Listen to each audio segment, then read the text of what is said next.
And welcome everyone. Let's do a sound check momentarily. Just hold on.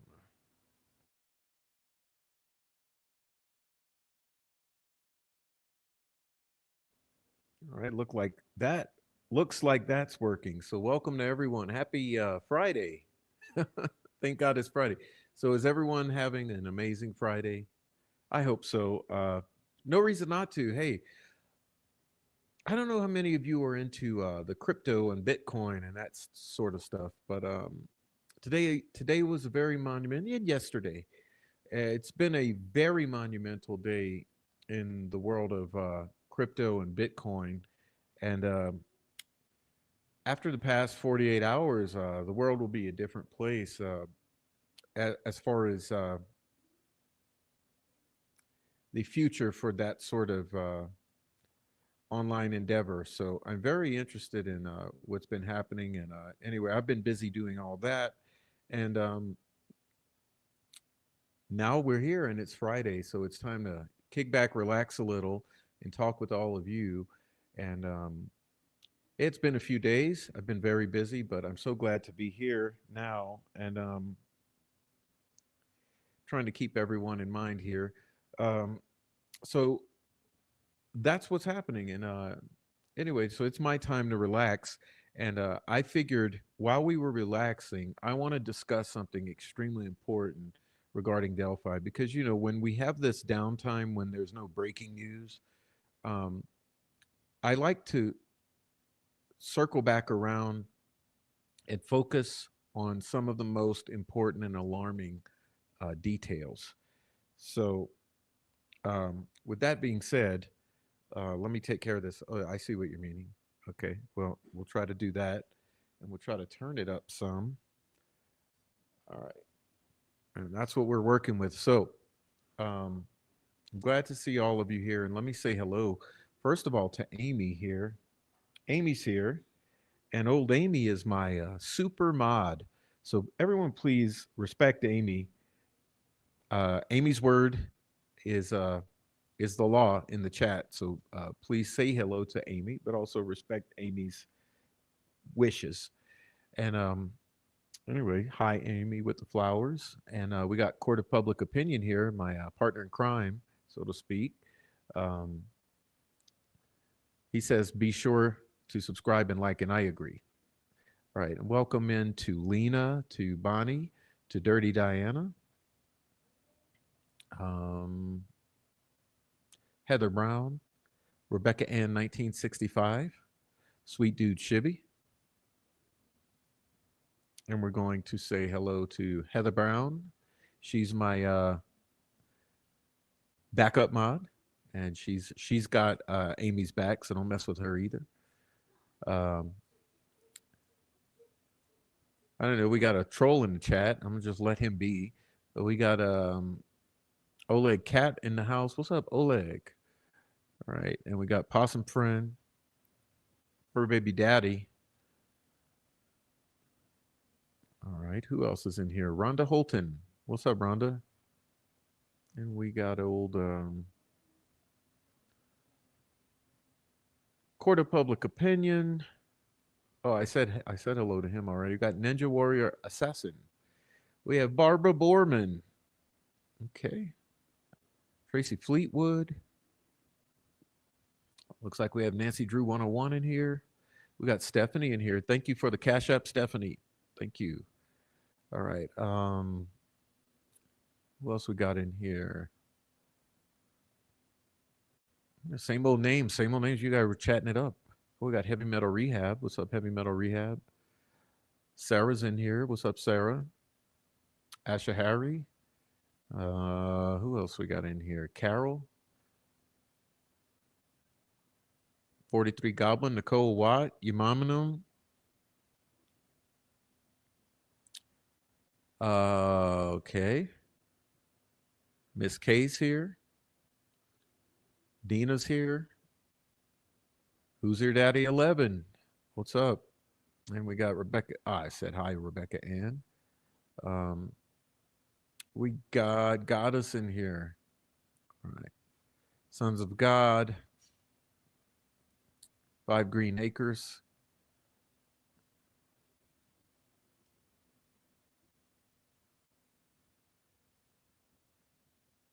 All right. Let me know if I miss you down in the chat. Everyone who's just lurking, please join the chat. We got Sunflower in here.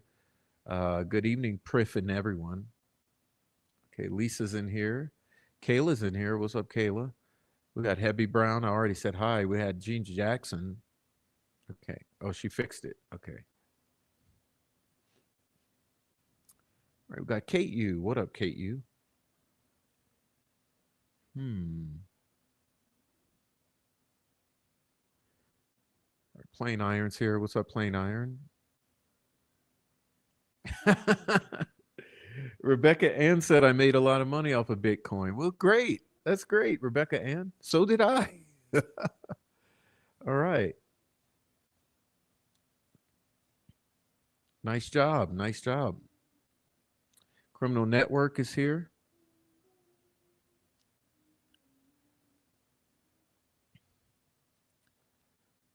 All right, who else we got in here who I've missed?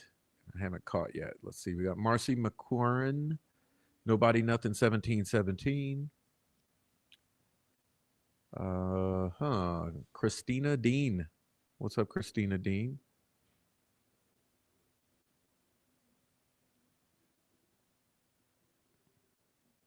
Oh, we got some Bitcoin haters. You, crypto haters are funny. It's funny. Hey, inevitable. You can't fight the inevitable. Steve's Stubbs, what's up? Okay. All right. Who else we have in here? Plain Iron saying hello to everyone. We got TJ Bits, Carla Ann, Maria Alma, Keith Kellogg. Spike Dog. What's up, Spike Dog? Big JD 420. What's up, Big JD? Case KK Special. Chris A. All right. Four Pit Bulls Across America's here. What's up, Four Pits? Snarky Ass Angel is here. Okay.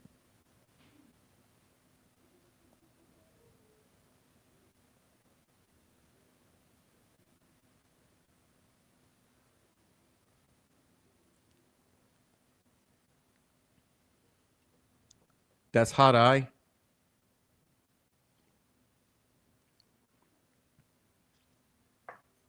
Yeah, you're going through that Frank's memo again. It's pretty deep. It's pretty deep. All right.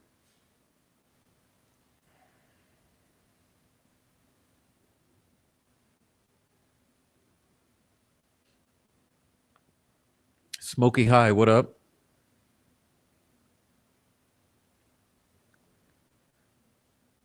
All right.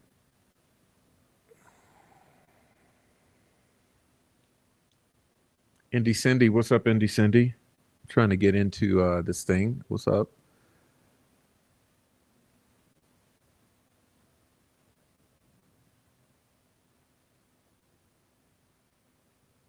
I'm not clean shaven AF. I was clean shaven yesterday, but I didn't do a show. This is day old.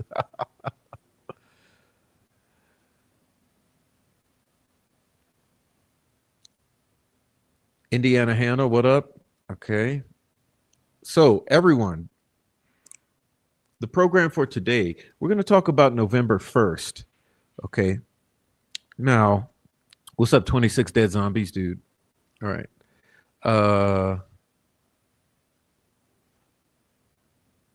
Oh, did I get him up here? All right, there you go.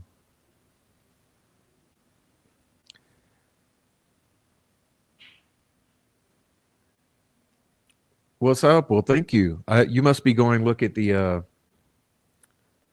you go and watch the old playlist. Yeah, I got a playlist for anyone interested that I did quite a while ago, in which we go through the entire Frank's memorandum. It's about 19 hours, I think. What's up, Grim Reaper? But November 1st, okay, November 1st was day 13 of trial. And so what we're going to focus on from that is Dr. Deanna Dwenger. Dr. Deanna Dwenger. Now, Dr. Deanna Dwenger looks like about an 18-year-old college girl. But apparently, she's the best they could do in Indiana for executive director of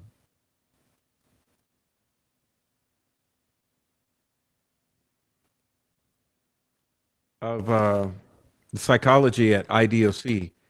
Okay.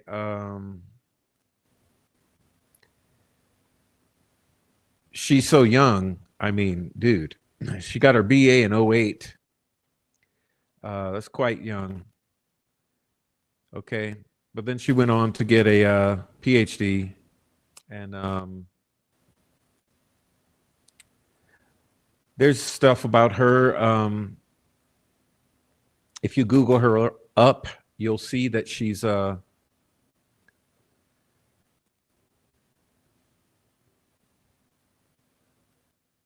You see that she's doing stuff, okay, and you'll see her. Um, and hey, I really have no huge problem with her. My huge problem is with Monica Walla, okay, and so, but she was Monica Walla's supervisor, and there are things surrounding that I'm not happy about. But what's up, Untamable? Who else came in here? Shotgun Susie, okay, okay. Yeah, Stephanie, you got to watch. I did a playlist. Maybe Amy can find the playlist and link it in the chat. But went through the entire Frank's memorandum. It's quite a lot of hours, but we really, we really left no page unturned.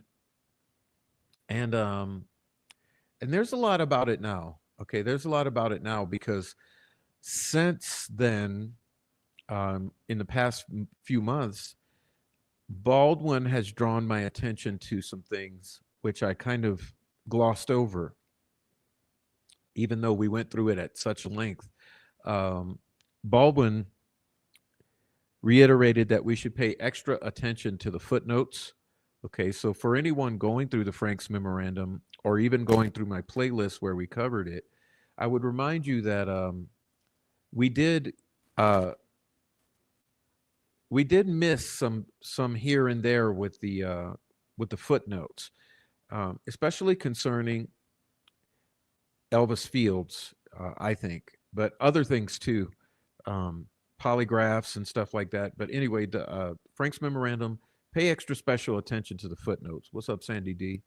What's up, Moonbeam 70s Child? Okay, everyone's coming in here now. Yeah, you guys do need to call on Miss Walla because I cannot. I am stunned about Miss Walla, and you should be too. And we're going to cover that later tonight as we get into it. Um,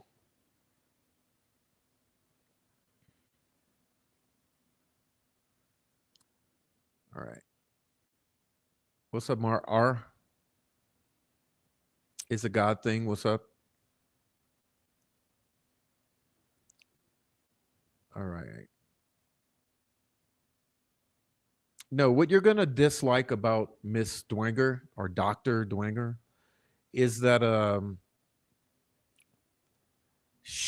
they all had knowledge of Monica Walla's obsession with the Delphi case, and that's where it's questionable because they allowed her to. Okay, they allowed her. In other words, they allowed that woman to treat a mentally ill man and medicate him, knowing that she had an obsession and a preoccupation with the Delphi murders, and knowing that he was arrested for such a thing. I mean, it's unbelievable that what they allowed, and that's why there's no pass here. There's no free pass here. Everyone should be held accountable for what went down because they all knowingly let it. Okay, they were all at fault here. Candy M, what's up? Okay,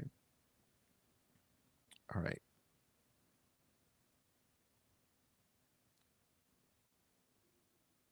all right, all right, all right. Still looking at the chat.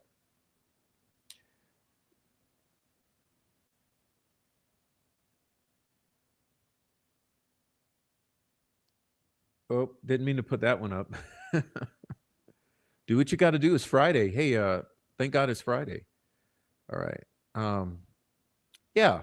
So extremely unprofessional and unethical. They allowed her to come on in and treat him when she made them aware about her preoccupation with the Delphi murders and being a number one fangirl in the fucking YouTube streets. Um, so we're going to be getting into that. And I think I caught everyone. So welcome into the chat. And if you're just lurking, welcome on. Come on into the chat. And also, for those of you on the replay,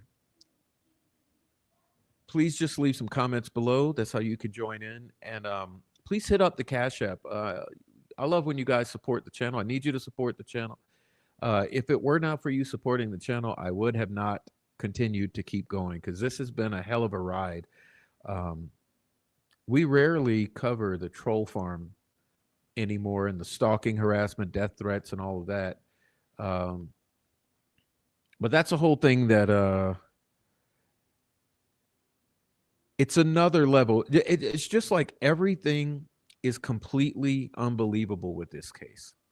Okay, from every angle, it's completely unbelievable. Even the death threats. Okay.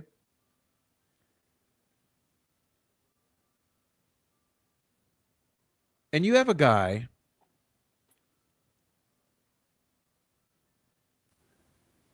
who seems to have been there in Delphi on February 13, 2017, who has grifted off the case for years, who has said that he participated in the murders, who has threatened to kill just about everybody in this case, including the lawyers, Richard Allen, myself, and others.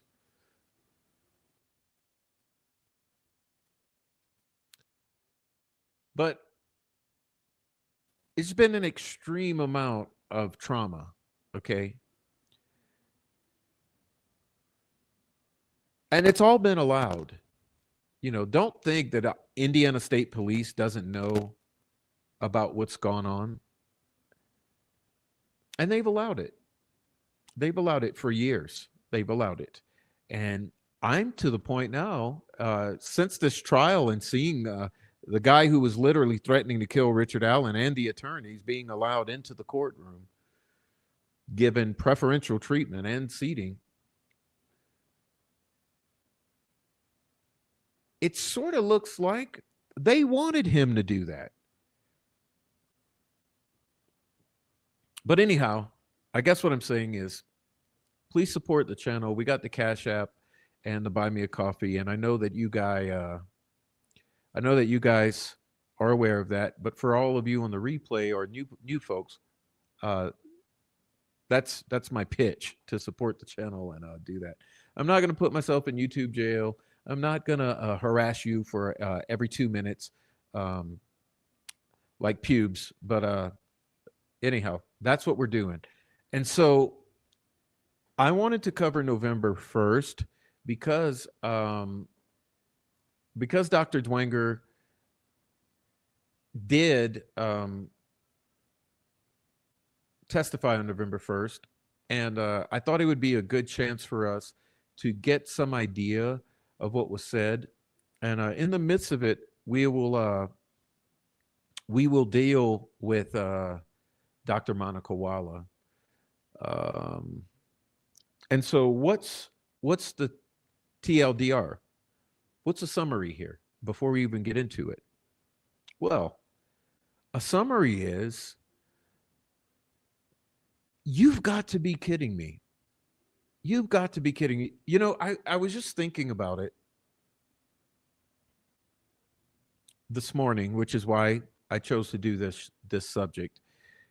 So I was thinking, like, you've got to be kidding me with this case. You know, that basically what they did with Richard Allen is they tortured him and drugged him until they reached the point where they started extracting confessions. Can you imagine? This is even frowned upon at Guantanamo Bay. Think about it. Remember back in George Bush Jr. or Little George Bush, back in his days? God, I hated that guy with a passion. But when they were trying to go after these, oh, what were they called? The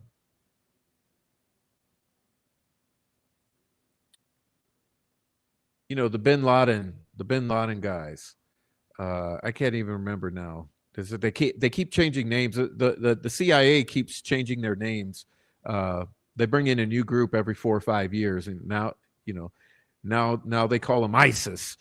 Um, but oh yeah, Al Qaeda. There you. Thank you. I needed help. I should be. I guess I'm not smoking enough to be able to think straight. Yeah, Al Qaeda. Um, but back in Al Qaeda days, okay, let's get back to the subject. Back in old Al Qaeda days, it was frowned upon because it turned out that they were waterboarding some of these Al Qaeda in order to get them to talk. Okay. And people said, no, no, no, you can't do that. You can't do that to those terrorists. You can't do it. Well, it's funny though.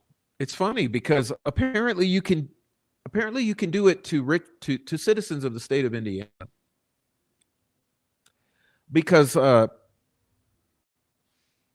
be assured that what happened to Richard Allen was beyond waterboarding.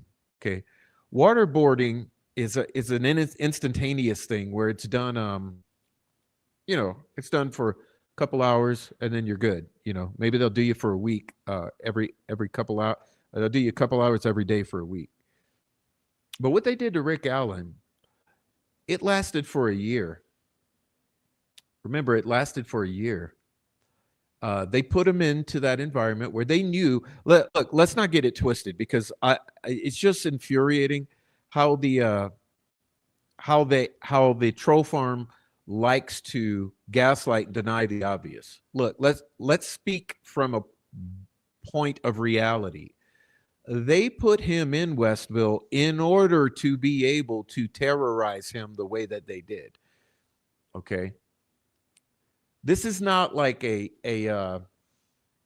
causative. Oh, this happened, then this happened. Whoops, then this happened. Whoop, then this happened. No, no, no. This is not causal.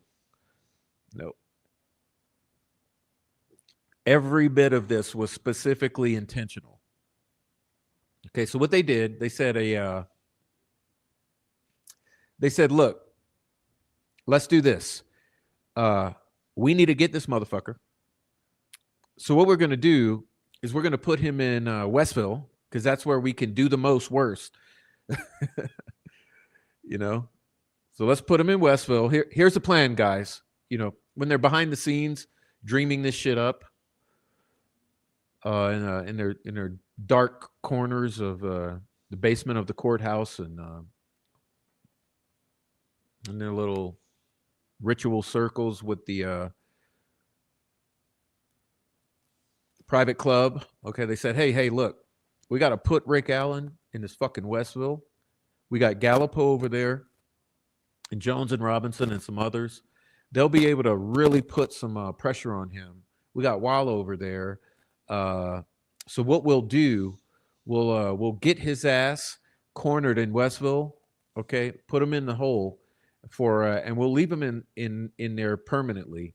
Okay, and then we'll just let everyone shit on him, piss on his food, threaten to kill him and wife and his kids every day, bang on his doors, make as much noise as possible, call him a baby killer, a kid killer. We'll let him rape him if we can. We'll let him we'll put the shock collar on him, let him hit him with that shit a few times. We'll do everything we can to him. And in the meantime, we'll get Walla and let her start the Haldol injection routine. Okay.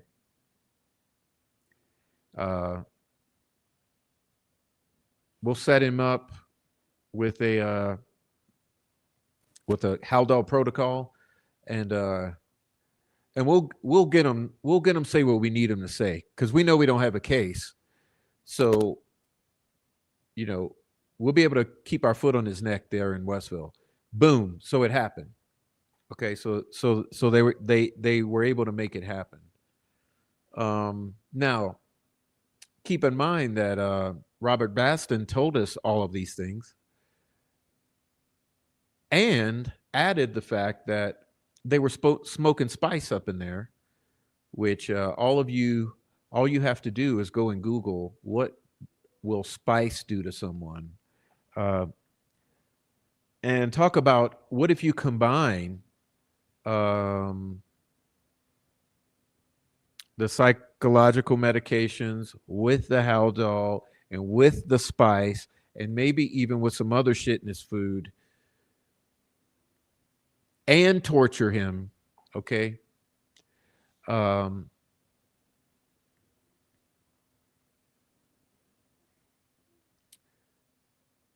and you really have to sit back and think that they did this to that guy in order to extract those confessions. Okay. Yeah, well, that's what I'm getting at, Gene Jackson. What's up, Gene? That's what I'm getting at. That's what I'm getting, because they can't even do that to terrorists. You know, they can't do it. You can't waterboard anymore at Guantanamo or everything, whatever. You know. But hey, at Westville, yeah, sure, sure. Look, like I said, you have the solitary, and on top of that, you have the spice being smoked in the area. And on top of that, you have that he's on Prozac, and on top of that, you have the Haldol injections, and on top of that, you have the death threats, and on top of that, you have Mana Koala coming in and manipulating the mind.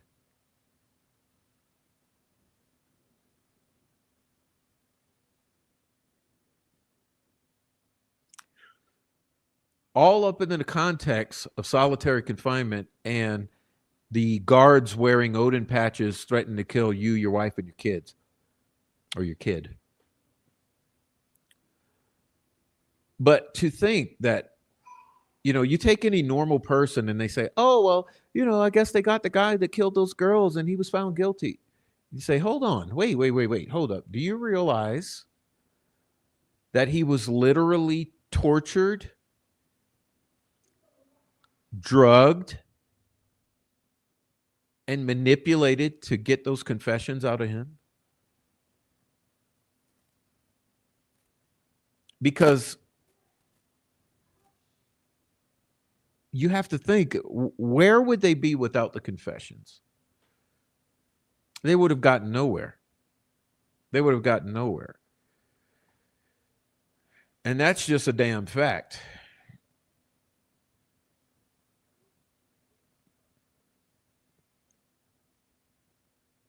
And listen, you know why it's that 15-day rule or 30 days for solitary? Because your mind will break. There's very few human beings on earth who can stand beyond that and not suffer a psychological breakdown.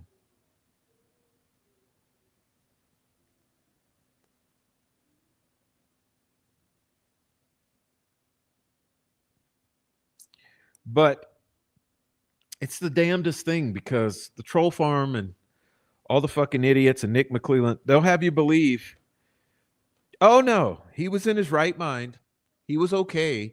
And he was put there for his own protection. And he confessed out of his own free will. And because he said he found God, and he wanted to come clean to his family. And if he would just, you know, say what he did and give the families resolve or a resolution, whatever.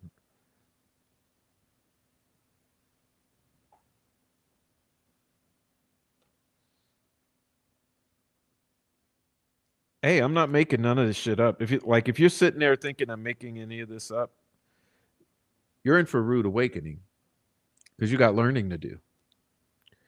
I'm not even able to convey it. See, because it's Friday and I've been doing other stuff all day. I've been attending to business uh, of all sorts, and I'm taking care of a kid, and I'm taking care of my dog and shopping. And because I'm doing things and I'm on a routine that involves working, I can't even convey it to you as effectively as I'd really like to. But you should really sit down for a while and think, if this was your kid or your father,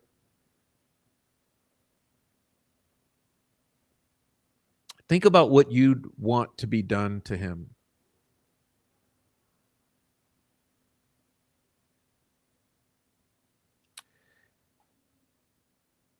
And like I said, the intention was never to go to trial.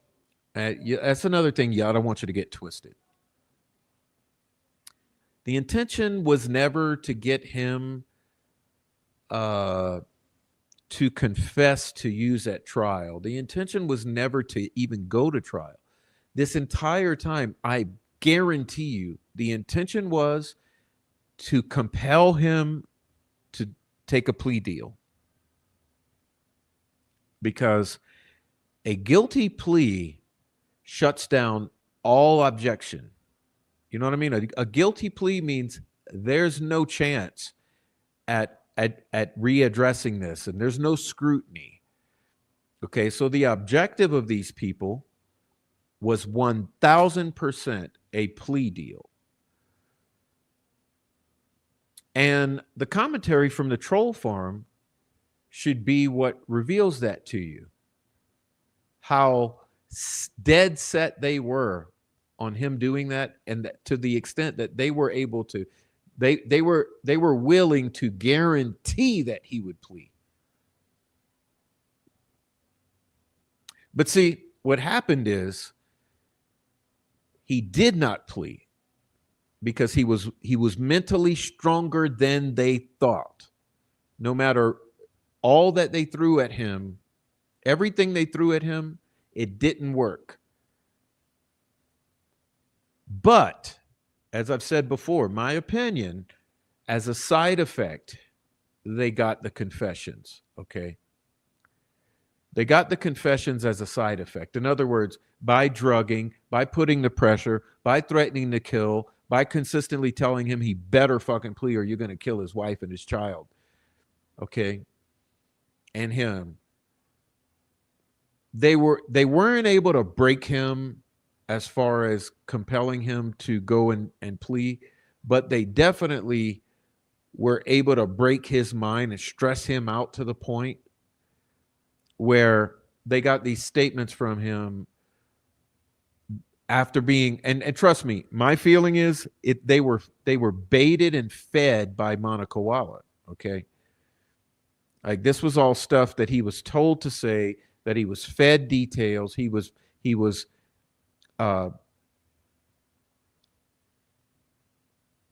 They fished for it, you know. Oh, tell us, did you see something that scared you? Really? Yeah, it was suggestion. It was suggested. Really? Did you think you saw a van? Is that what happened? You got scared by a van? Okay, and all that's happening at the time when he's being drugged, he's lost his fucking mind. They're putting drugs, on top of fear, on top of anxiety, on top of hate, on top of threats. Okay? And he's like, he's in a dream world. And he's like, well, yeah, I think.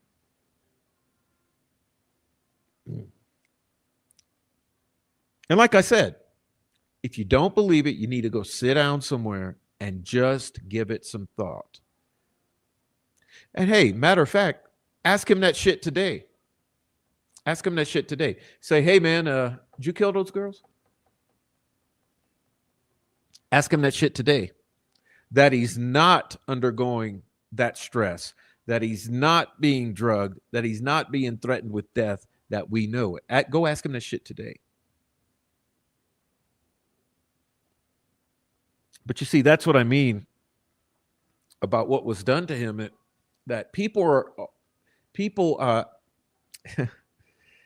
Snay made a post, and he said, well, I hadn't been around Facebook that much, but someone sent me some shit. People were talking crazy on Facebook, so I went to look, and oh my God. And it's true. It's true. Facebook and Reddit are the absolute cesspools. It's a bunch of know-it-all, mean, old, crotchety, old fucking Oh, what do they smell like? Mothballs. A bunch of mean old fucking crotchety old ladies who smell like mothballs talking shit on Facebook that know nothing. Okay, they absolutely know nothing, and they have no context for reality. Okay, they all want to be in a club. They want to have uh, affirmation, and the way that does is they all gather in their little Facebook group where they all smell like mothballs and baby powder and old lady butt, and they all you know signify each other. Oh yeah, yeah, totally. Oh, totally. He's a killer. Oh, he's a baby killer. Oh, yeah, yeah.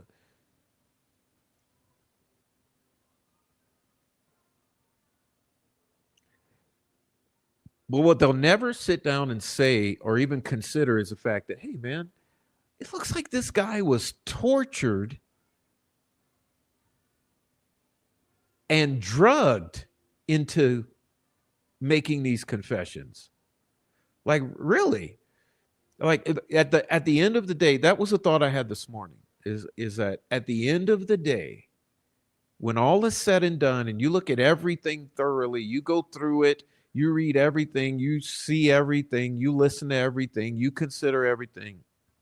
The only conclusion you can come to and still be in line with fact is that this guy, he was tortured and drugged until the point where his mind broke and he was in a cloud and he started making these confessions that he was being prodded for and suggested and led to by his doctor. And let me ask you that, mental health doctor, look, like any doctor, a doctor can do you the most harm in your injury by telling you by treating you in the wrong way. Hey, let's talk about vaginas. All right. Let's say you have some kind of problem, ladies. And let's say your doctor, instead of giving you the right treatment,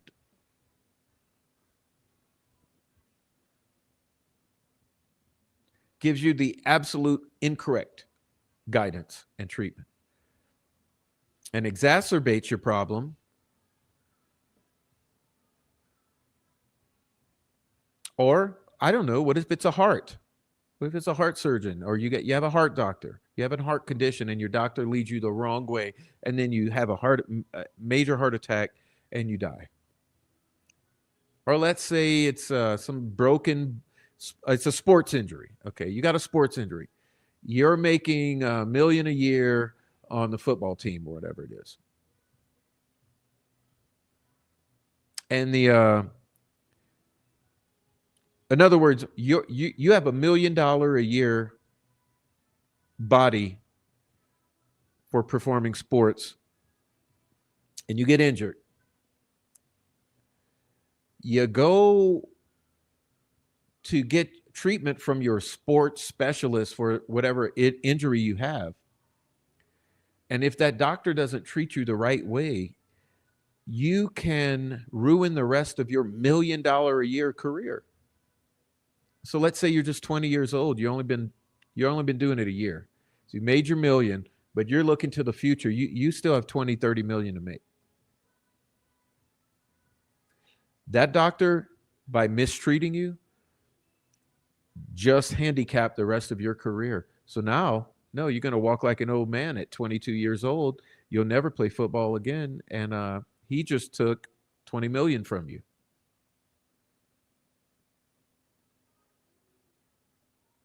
So imagine Monica Walla. You have a patient who's at the uh, depths of a psychological break. And instead of properly treating that patient, you take advantage of the situation,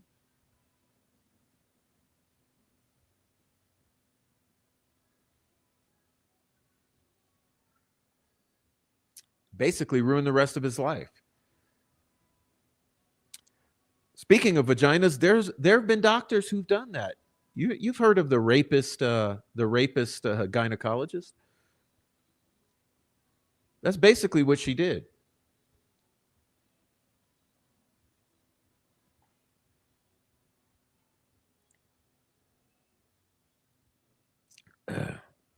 Oh, Prof, stop talking about vaginas. The troll farm will clip you. Sure, go ahead. I'm concerned with that.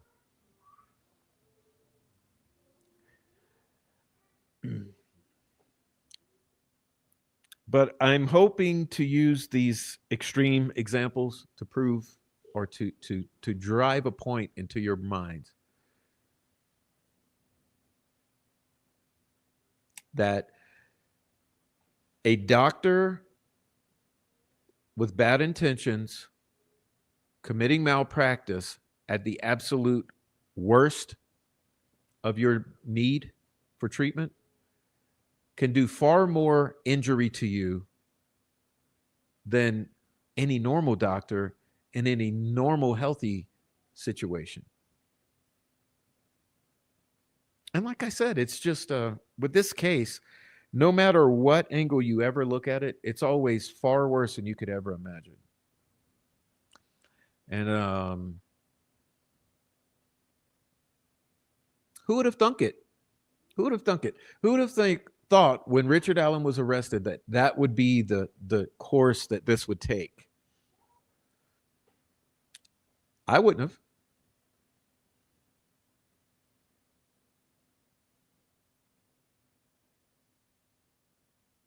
But here we are. Anyhow, so I wanted to go through some stuff. Um, how should I do this? Let's see. You know what I'll do? I'll do it my way. I'll do oh gosh, come on. I'll open a new window and I'll just go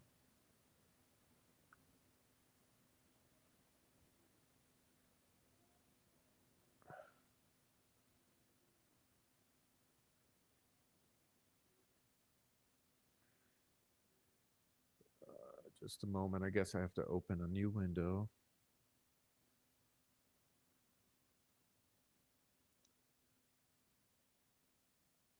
This is just never ending.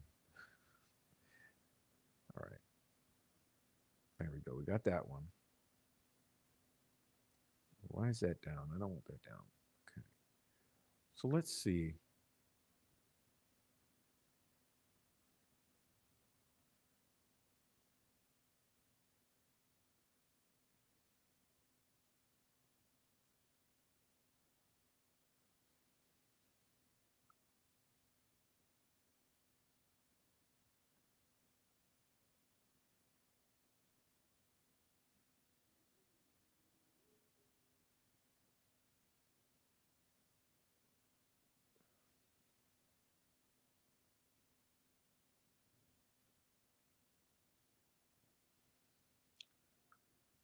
All right. So what we'll do, we'll look at a few of these. Is it Wish TV that I wanted to do first? Jeez, I can't even remember. No, it's WRTV. Okay. Hmm.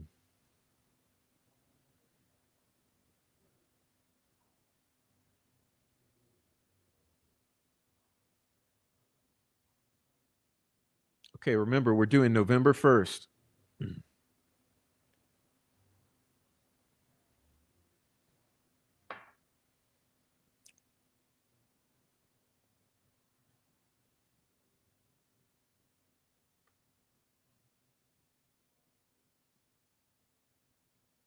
Hold on, I see you got a troll in the chat.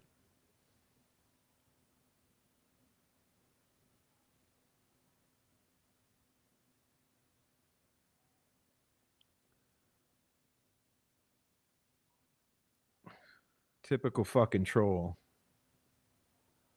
All right. Now, let's see. We're going to read this one.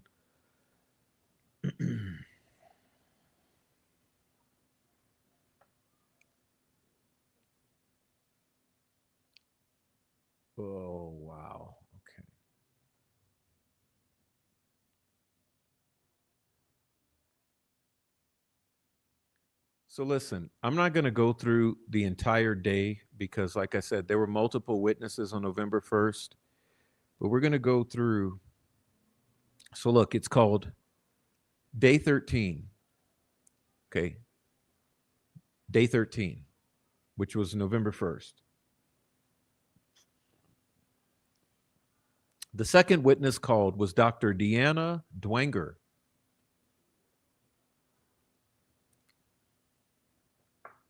A clinical psychologist who worked for the Indiana Department of Corrections Behavioral Health. Since 2021, she has been director of behavioral health at IDOC. Part of her responsibility with the state was to oversee contract employees such as Centurion. Centurion employed Dr. Monica Walla, who testified for the prosecution on her treatment of Richard Allen when he was in the Westville Correctional Facility. Dwenger said she worked closely with Walla's supervisor at Centurion. Dwenger testified she did not determine which DOC facility would house Allen, and she did not know who made that determination. I do. It was the head of the DOC. She added Allen was not held in a mental health unit at Wabash or any other IDOC facility. The defense attorney was asked, what?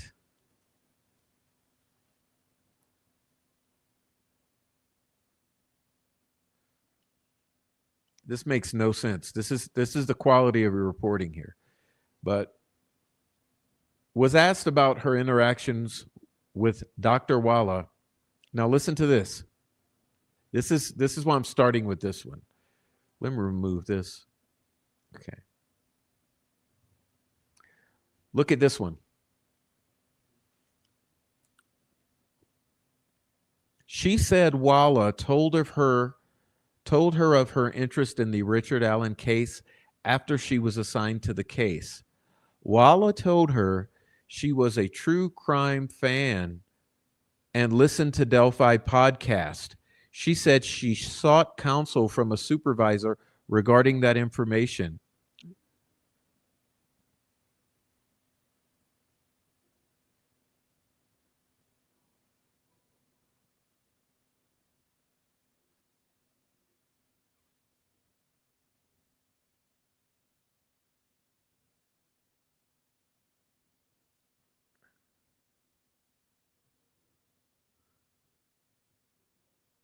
Yeah, you think that's a tad bit unethical?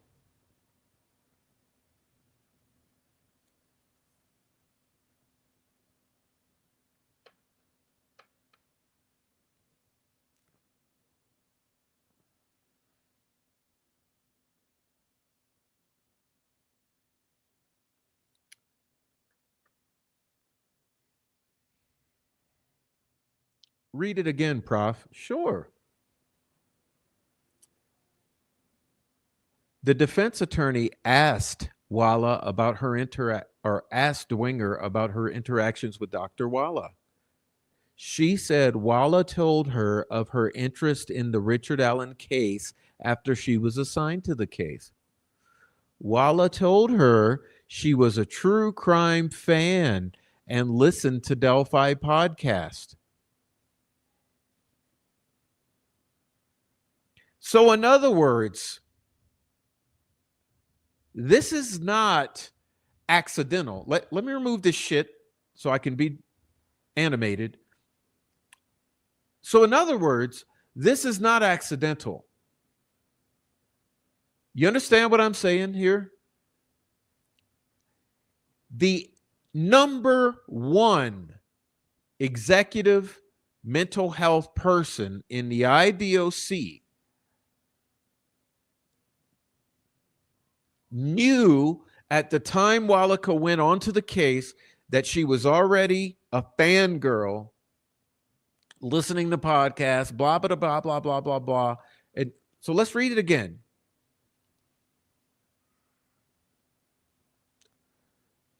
Again, She said Dr. Walla told her of her interest in the Richard Allen case after she was assigned to the case. Walla told her she was a true crime fan and listened to Delphi podcast. Hello? That's when you don't treat the patient.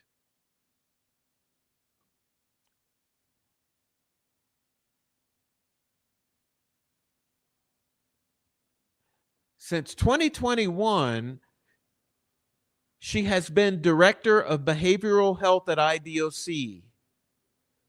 Walla told her of her interest in the Richard Allen case and that she was a true crime fan and listened to Delphi podcast.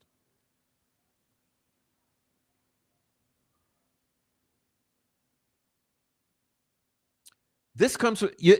I want you to understand why I'm pissed. We don't have transcripts yet. We don't have transcripts yet. So all we know of this Dr. Dwenger's testimony is this reporting that's coming out of the courtroom.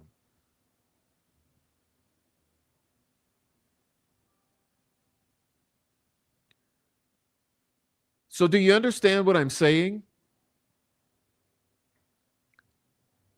The executive director of behavioral health at the IDOC was notified immediately upon her assignment to Richard Allen that she was a Delphi podcast true crime fangirl, and she let it ride. Again. And the way that she's trying to get out of this accountability is to say she sought counsel from a supervisor regarding that information. Dwenger also testified she knew Dr. Monica had visited the Monon High Bridge before Allen arrived at DOC facility in Westville. Hello? So not only is she a true crime fangirl and listens to Delphi podcasts, but she's so enthralled with this Delphi murders that she's also had already been to the High Bridge.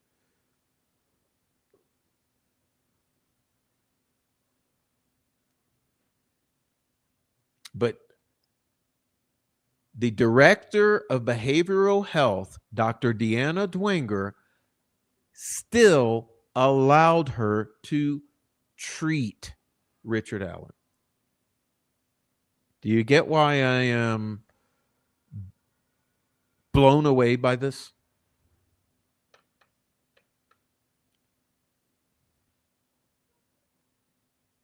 I mean, I hate to be explicitly vulgar again, but let me do it. Okay, your gynecologist likes 20-year-old blondes with tiny breasts. Named Ginger. Your daughter's named Ginger, and you're going to bring her to your gynecologist now and leave her alone in the room with that doctor.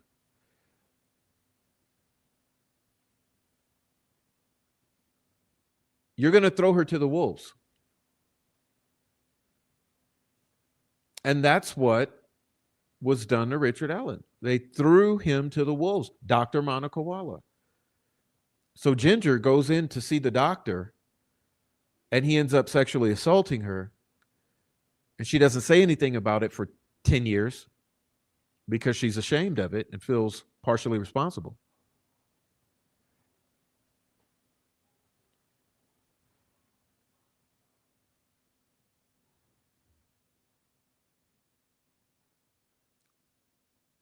And see, we don't have the transcripts for this yet. And you know, when we get those transcripts, do you understand how much more alarming this is going to be when we get to read it and hear it in her own words?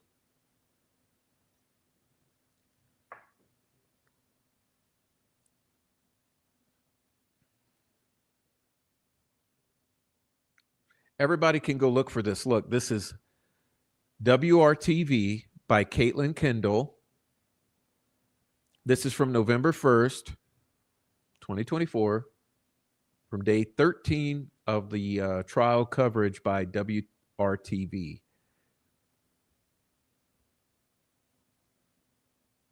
All right. Let's continue. Dwenger was asked what she knew about Richard Allen's capabilities. She said she didn't know why he was placed in Westville. Well, I just told you, so he could be tortured and abused and drugged. She heard other inmates regularly threatened Allen. Okay. Now let's move on. Okay, let's move on. Listen to that. Remember, this is coming from the director of behavioral health. This is not coming from you remember how they like to try to discredit Robert Baston's letters because they say, "Oh, it doesn't mean it, nothing he says means anything because he's a convicted sex offender. So nothing Robert Baston writes in has any meaning whatsoever. It's Richard Allen's not abused." Well, Dr. Deanna Dwenger says other inmates regularly threatened Allen. She also said she was aware Allen was always on camera while he was in his cell. That concerned her, she said. She recommended the cameras be removed from his cell to improve his mental health.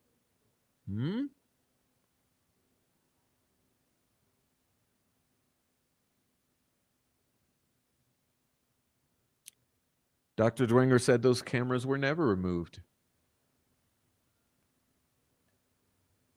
Dr. Dwenger was asked about solitary confinement, oddly enough.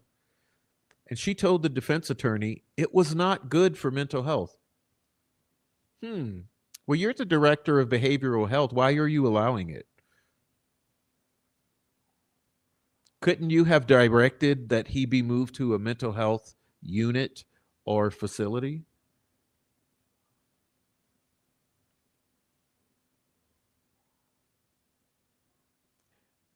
I have a question for you guys. Why don't the warden, why doesn't the warden or the judge or anyone have to defer to the doctor's opinion about what should be done, or at least the director of behavioral health? Why didn't the doctors in this situation have some sort of power to get him into better treatment or a better environment?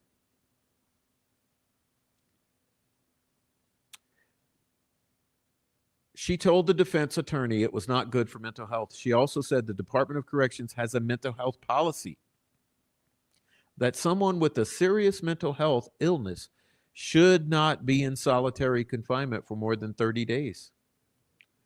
Her testimony said Allen was diagnosed with serious mental illness, but spent 13 months in solitary confinement. Yeah, let me read that again for you all. This is especially for the idiot old ladies and trolls in the back. She said the Department of Corrections has a mental health policy that someone with a serious mental illness should not be in solitary confinement for more than 30 days. Her testimony said Allen was diagnosed with a serious mental illness, but spent 13 months in solitary confinement.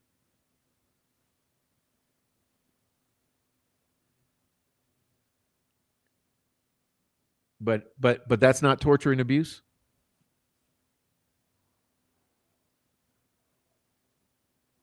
She also stated it is possible that someone left in solitary for a long-term period could suffer additional mental health problems. Yeah, you think? You think?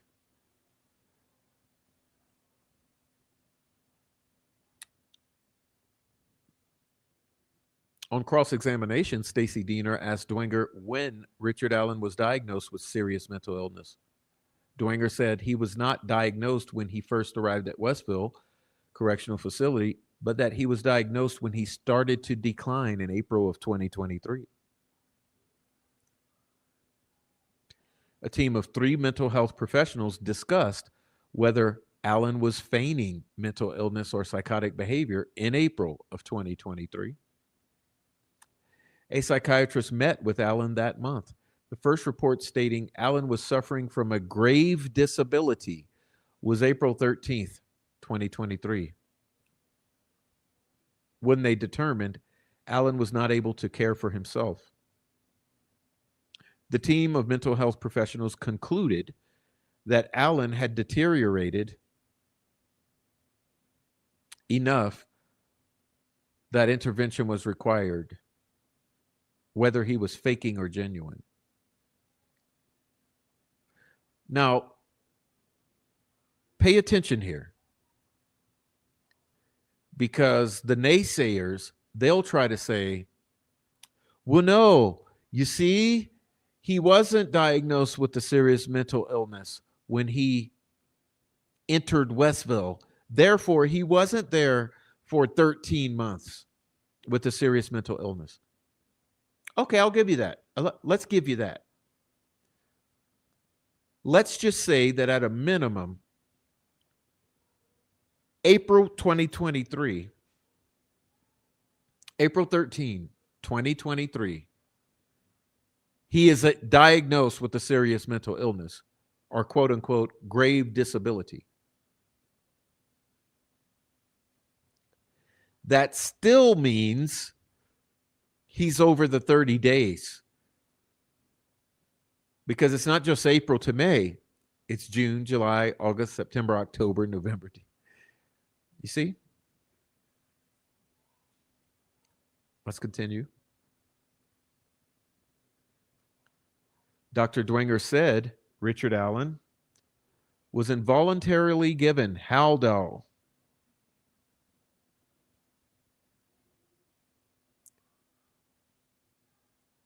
a drug that was supposed to help with his symptoms of psychosis. During redirect, the prosecution object to every question asked by attorney Brad Rossi. Nothing new there. That nothing new there. That's how they roll. That's how Nick McClellan rolls, because he's a piece of shit. Remember me saying, which I try to say often because I feel it, that McClellan was literally like a child. Like McClellan was literally like, object, object, object, object, object, object, object, object throughout trial and every single fucking pretrial hearing.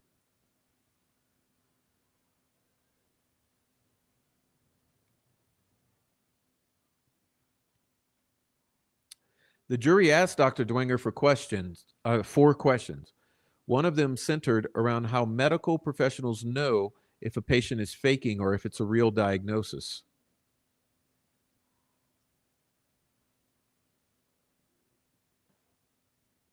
Dwenger said they listen closely to the patient's story. If it is organized, she said the patient is likely faking psychosis. If the story is disorganized, it's not easy followed, and it's not chronological, it's more likely that the patient is suffering from psychosis or is delusional.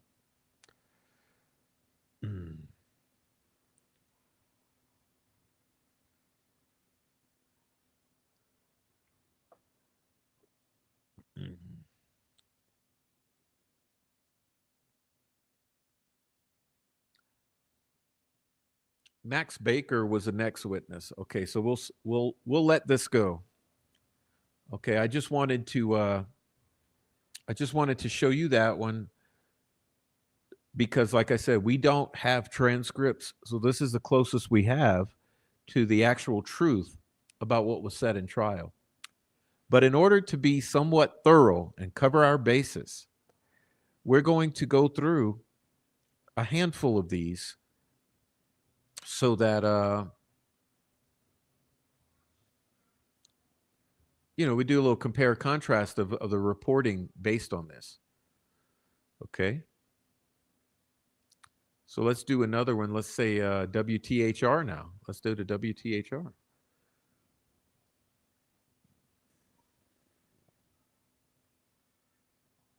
Again, this is from November 1st, 13th day of trial. This right here is WTHR. Former fire chief says he he saw no clothes in creek the night Abby and Libby went missing. You know why? Because those motherfuckers were thrown there by one of the searchers or stagers of the bodies. You get what my theory is? I've said that so many times. You know what my theory is with those clothes in the creek? They come out of Kelsey's trunk or something. They're taken, tossed in the creek. But isn't it funny that I don't know if you remember this moment here, but former Fire Chief Sterrett says he saw no clothes in creek the night Abby and Libby went missing. And he also says he didn't see the girls. All right. But anyway, this is not what I'm attempting to show you. I'm attempting to, we're going to get on to Miss Dwenger. All right.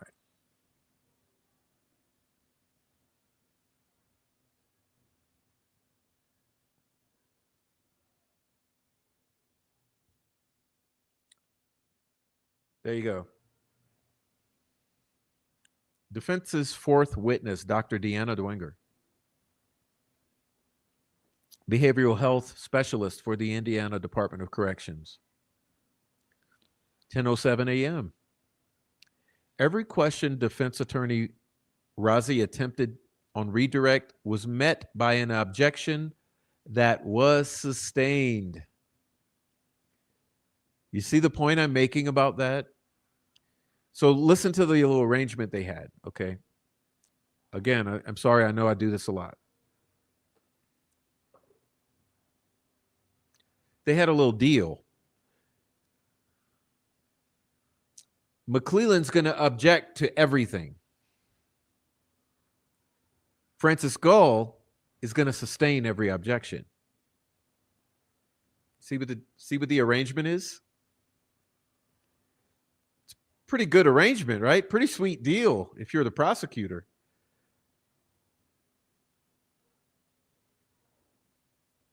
Every question defense attorney Razi attempted on redirect was met by an objection that was sustained.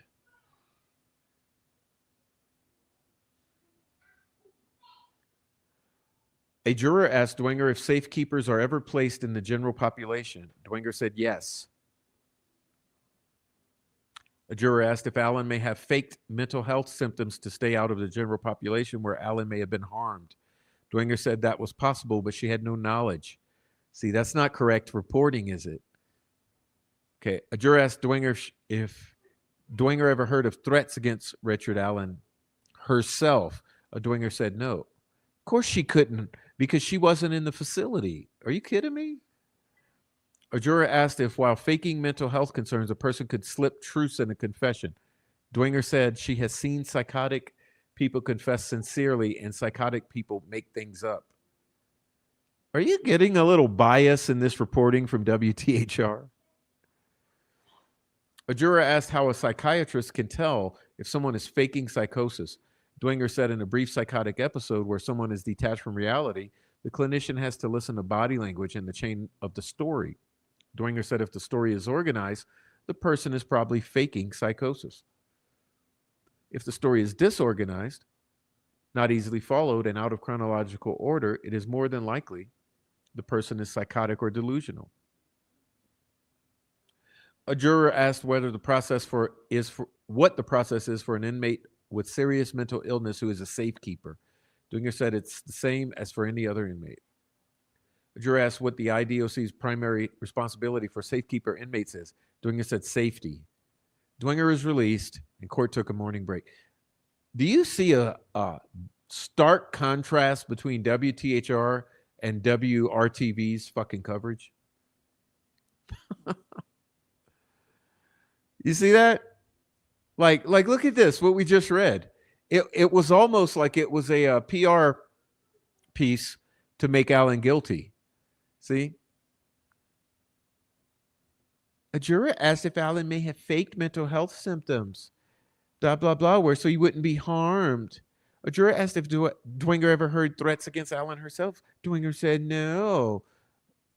A juror asked while faking mental health, because you get the the the um, the slant there. This is what you deal with Delphi murders, man. This is what you deal with. It's something else. Look at the stark contrast to this excellent reporting by WRTV. Look at all of this, right? Caitlin Kendall knocked it out of the fucking park in contrast. Because you ain't getting none of this, right? You didn't get none of this shit right here. Walla told her she was a true crime fan and listened to Delphi podcast. She sought counsel from a supervisor regarding the information. She knew Walla had visited Highbridge. Did you catch any of that in this WTHR fucking PR piece right here? All right, let's continue. I'm sure that look, little Lauren, hidden true crime Lauren, she could probably get a good job with WTHR or Murder Sheet. Okay, here. Let's move on to this one. This is WLFI. Okay. Stick with me here.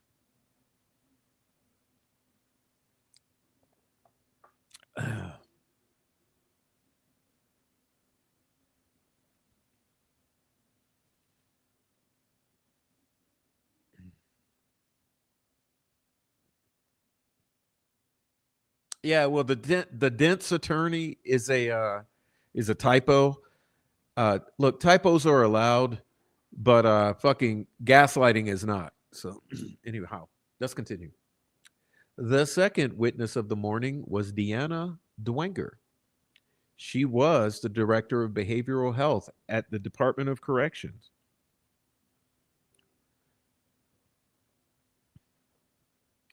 Dwenger said that she had never previously met Allen, but had heard of him. Part of her DOC responsibility was overseeing contract employees like those who worked for Centurion. Centurion employed Dr. Monica Walla, a prosecution witness. Oh, ain't that rich? Isn't that rich?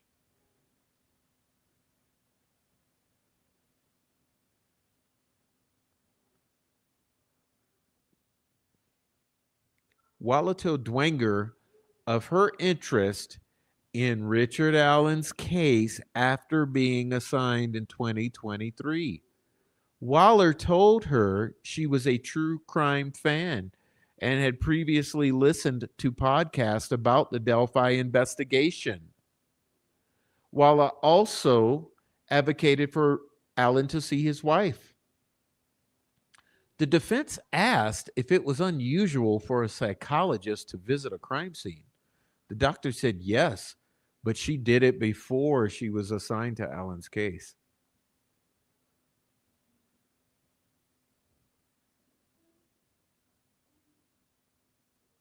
She explained that Allen was coded as a D when he arrived at Westville Correctional Facility, saying he benefited from individual therapy.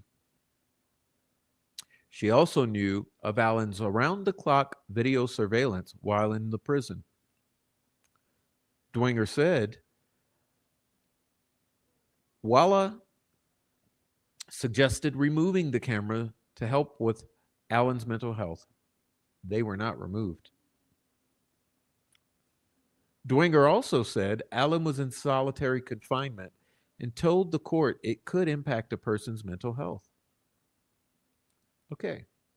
It's not too bad. It's not as thorough as the WRTV, but it's more along the lines of reality. Okay. Now let's go to Wish TV.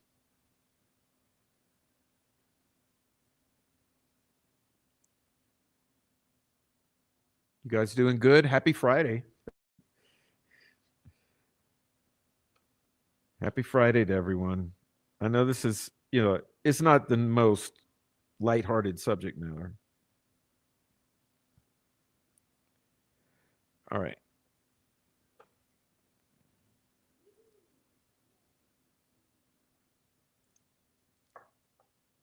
Again, this is from Greg Montgomery, Ashley Fowler, and Jasus Ronimus. Delphi Murders Trial, Day 13 live blog. All right.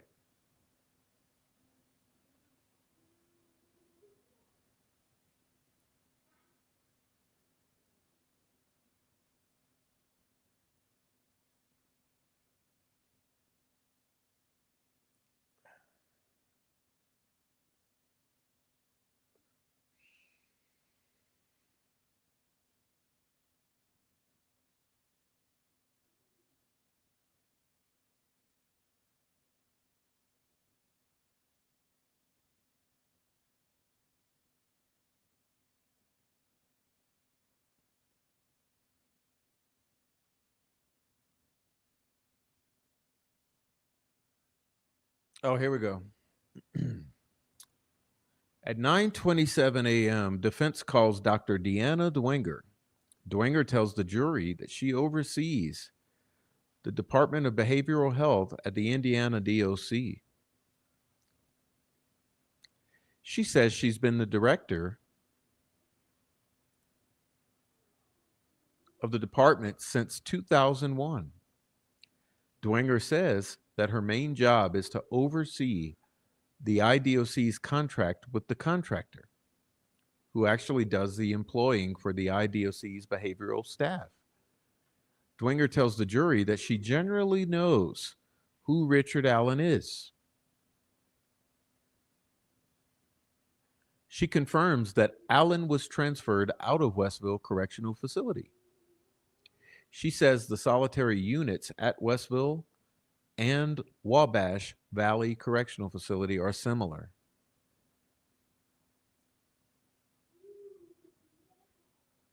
She says she has not personally met Allen and did not make the decision to move him and does not know who did.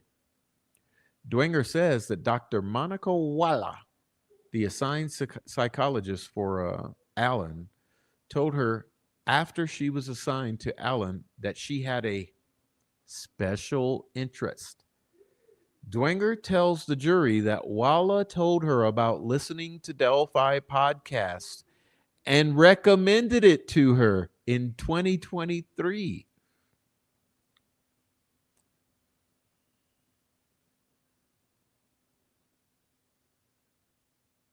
All right, let me stop there because I'm about to flip my shit.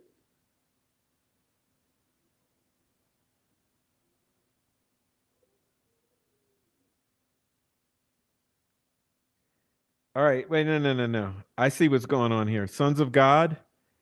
See, I knew you were fucking with me. You're Tracy. Tracy Ostrowski, ladies and gentlemen. Troll bitch number one. Here's what's going to happen. You're permanently banned. You're going to have to try another fake account.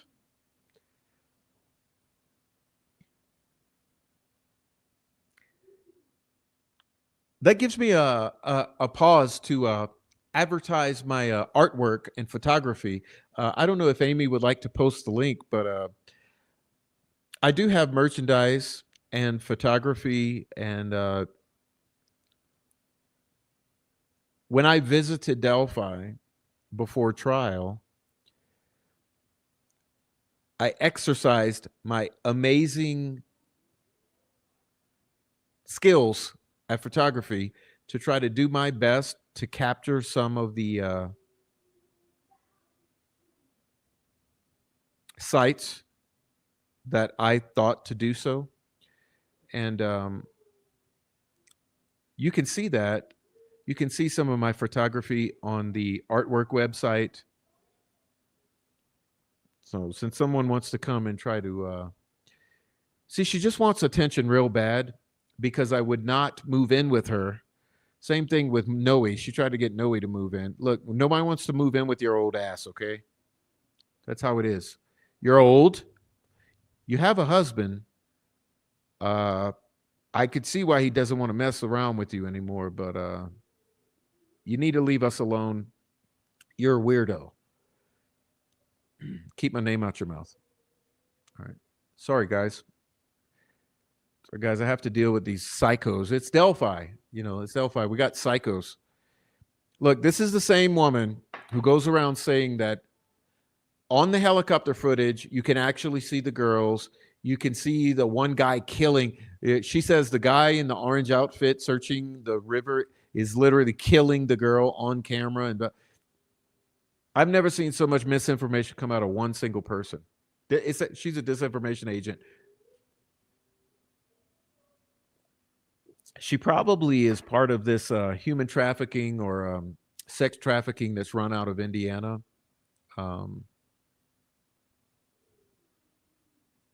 It's probably why she tries to confuse that. Listen, if you don't understand this about Delphi yet, you need to, because I'm going to have to make this explicitly fucking clear to you, because I know that people don't understand this. Let me pull this down since I've been distracted. She wants to sidetrack me. Listen, this case right here,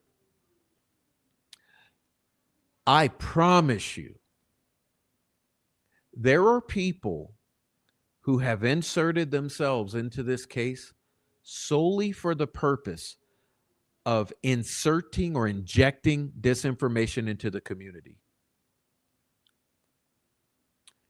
And what I mean by that is there are people that come into this case that the only thing they do is inject rumor after rumor after rumor after lie after lie after lie, distraction, obfuscation, confusion, chaos, bewilderment, suspicion. I've never seen anything like it. Yeah, like for real. We have a case that involves the murders of 2 little girls.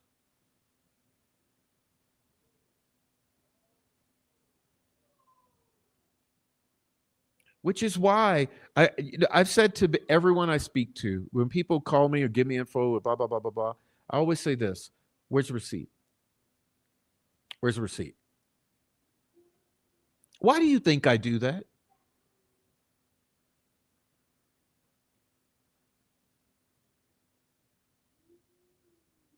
Well, I'll help you out. It's out of respect. Out of respect for those 2 victims,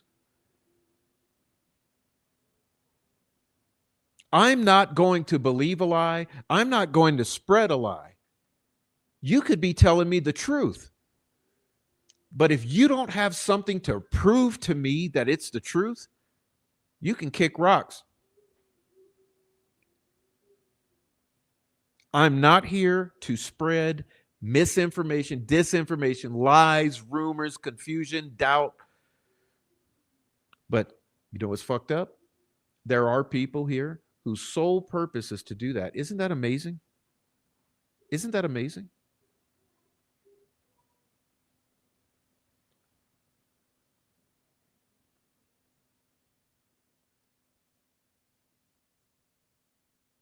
And they're always the trolls. They're always the trolls. They'll tell you a million fucking things you never heard of, and you're like, what? Oh yeah, it's on video. There's this and that, and there's this and that, and there's this and that, and there's this and that, and I saw this and that, and I heard the mama this, and I heard this and that. And I say every single time, I'm like, okay, how do you know that? What's the proof? Where's that coming from? What's the evidence for that? But see, that's why I always circle back to something's wrong here. I say it because kids die every day. Children are murdered every day, right? It's a normal occurrence, unfortunately. But why is it that in this case, with these 2 kids, is it all of this?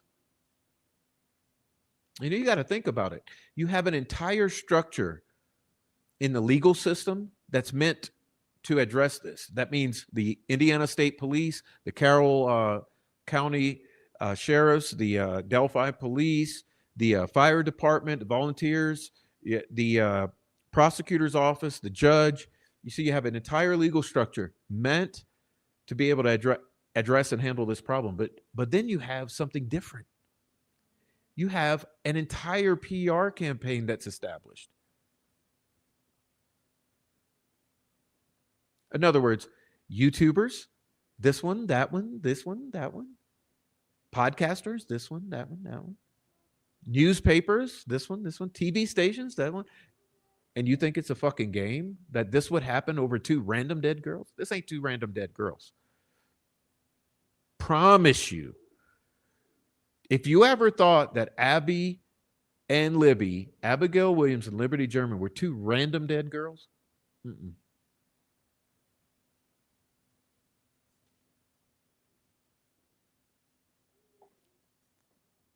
But you see how they do it.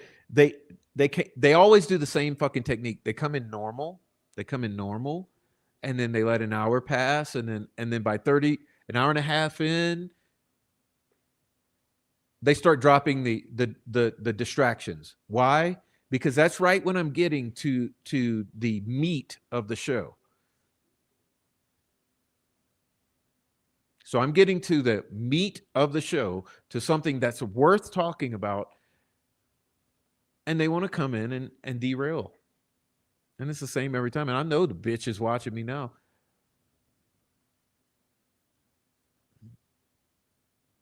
But for real, look, I don't know if you guys are trafficking humans. I don't know if it's all dark web based and pornography of children. I don't know what exactly. We haven't gotten to that. Oh, man. We're just this close. But it seems to be kind of a combination, honestly. That's why the Buster Hernandez story is so important. For those of you who don't know that, you need to get to know that story. My buddy Skip often talks to me about that story.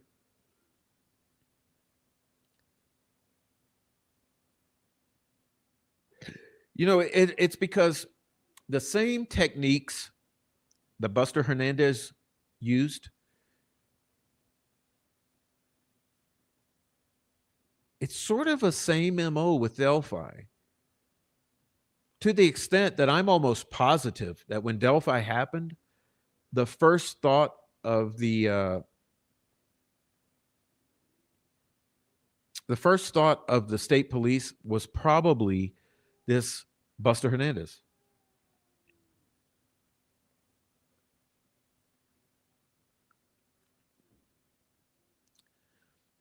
But they use a combination of human trafficking, of CSAM, and of dark web.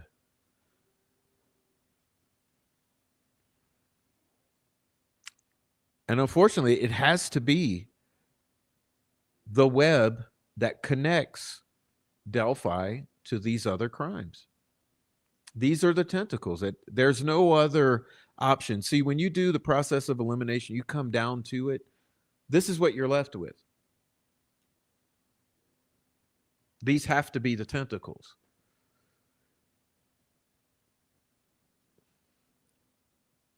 Anyhow,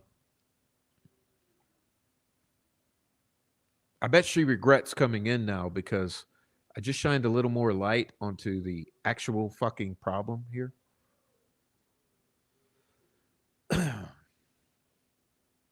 Anyway, trying to derail. You just made me cover both aspects. So good. Thanks. I believe we were here. And here is we were reading the WL. I don't know, were we? No, maybe we were reading this one. Wish TV.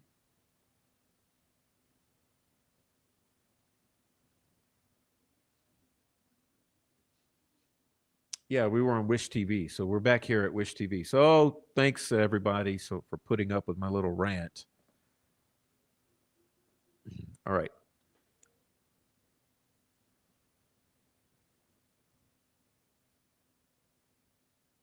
Let's get back to what's important here. See, that's why they're doing this, because this shit is really fucking important.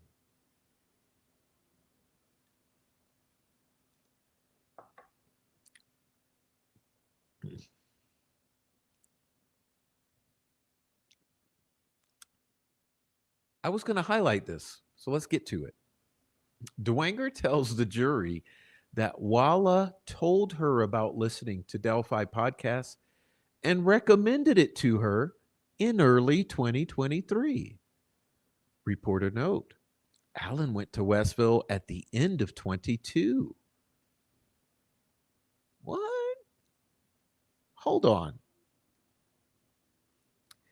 So, see, this is a little more. This is why we're looking at several angles, because we look from every angle and we see something different every time.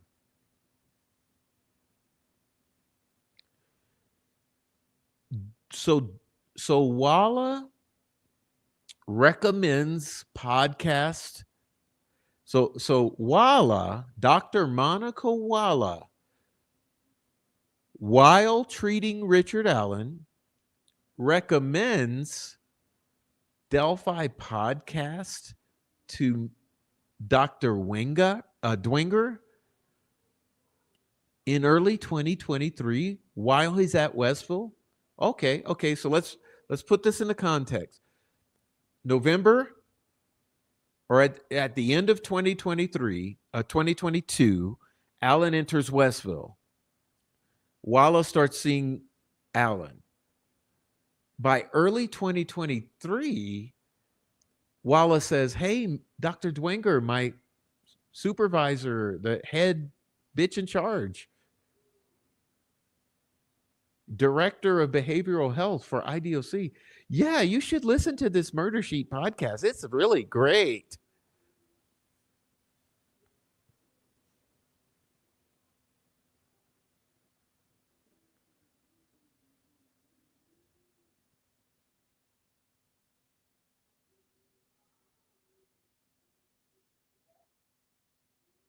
I hope you understand what I'm saying. I feel like I'm not making my point exaggerated enough. Why this bothers me? It's why this bothers me, because, in other words, Allen comes into Westville. She starts seeing Allen. She makes it known that she's a Delphi podcast fangirl, and that's all good. That's all good. They allow that shit. Conflict of interest, they still allow it. But then she even gets comfortable enough and gets to the point where she looks at the director of behavioral health, her super supervisor, and says, "Hey, yeah, you should listen to this podcast."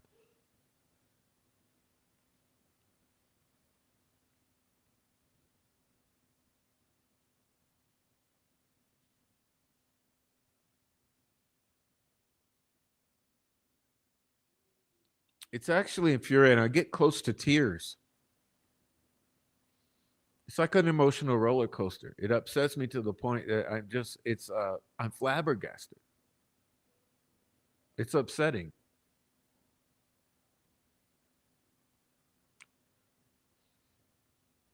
Dwenger says that she knew that Walla had visited the Monon High Bridge, but says it was before being assigned to Allen.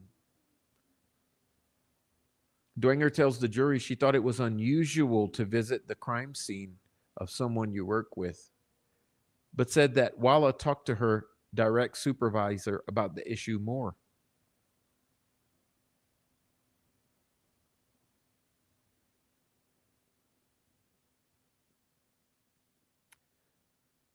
The state requests another sidebar about the use of the words crime scene. Yeah, because Nicholas McClellan was shitting his pants at this, because this is bad. That's why I'm getting upset emotionally right now. This is so bad. Yeah, he was shitting his pants. Exactly. Her boss was like, "Okay, have fun treating your patient."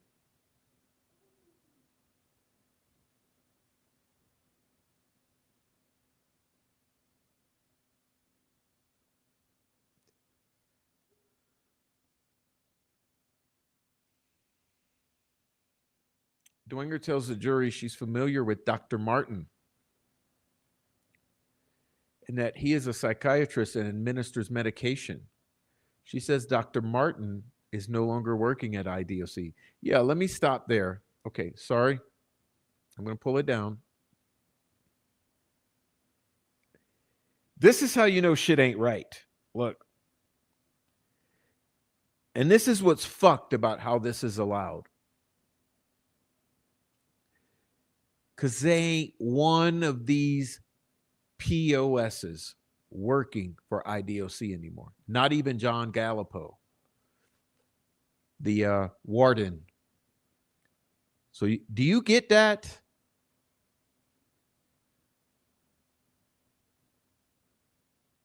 Do you get that? Not one of these motherfuckers are working with the Indiana Department of Corrections anymore, including the warden. They flushed the toilet of all of these bastards.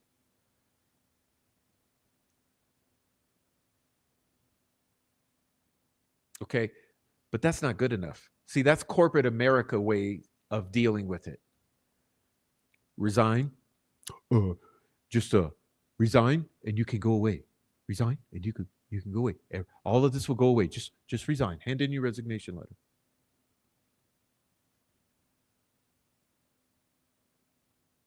What they all need is criminal charges. And these doctors need their licenses stripped away. Okay? Because just going on to abuse the next fucking person in line, that's not good enough. That's not good enough. They need criminal charges and they need to have their credentials stripped away from them. That's the only way you should deal with this type of shit.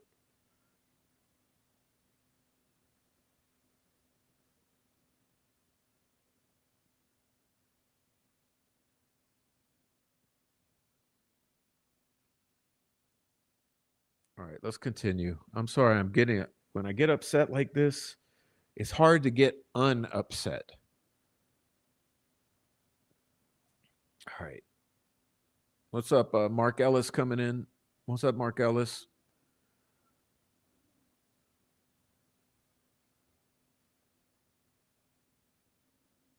How's your mother, bro? How's your mother? Jeez, man. I bet whoever that was on a damn cell phone.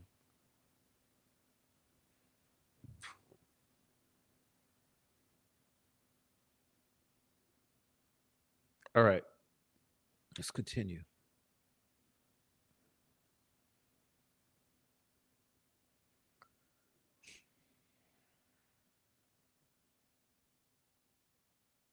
All right. Let's continue to listen. She says Allen was assessed in Indianapolis and was assigned a D code in mental health. She explains that a D code means a person that would benefit from a specific and personal therapy treatment plan.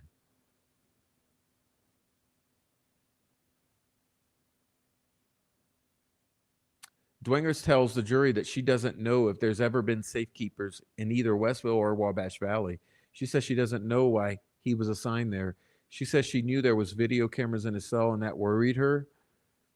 She said she recommended the video be removed, but it didn't happen. Okay, so the head behavioral health doctor for the IDOC recommends you remove those cameras. Well, they don't even do that.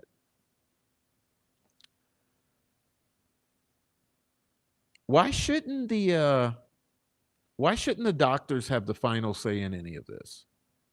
I just wonder.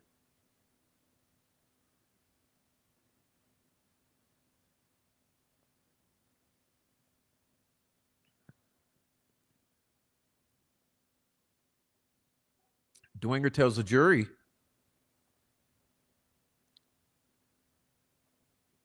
that the solitary confinement can impact mental health and that it's not unreasonable to think being in solitary would have a negative impact over time. Yeah, no kidding.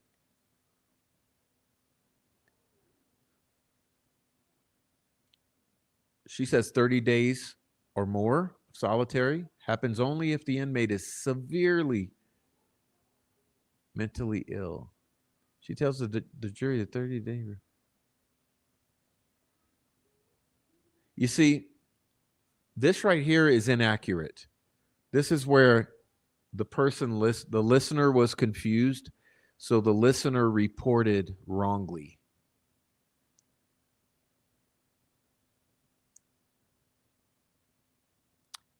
So she didn't say 30 days or more happens only if the inmate is severely mentally ill. What she said was that if the inmate is severely mentally ill, then their policy is not for more than 30 days. See, this reporter got a little mixed. This is why we're going through 5 or 6 of these. Compare them all. All right.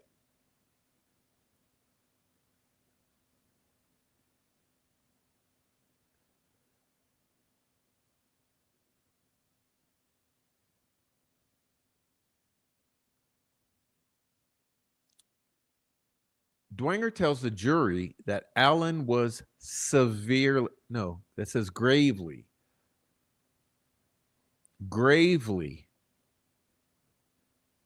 disabled. She explains the difference between mental health monitoring and mental health treatment. She says, treatment is more focused on actual therapeutics. She says the therapeutic setting at Westville was not ideal.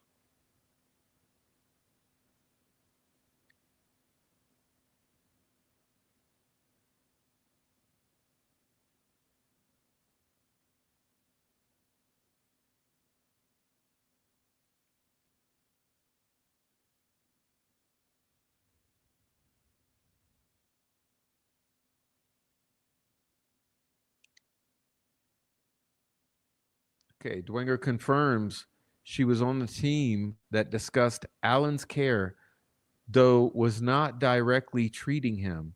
She described herself as a sounding board for those who were.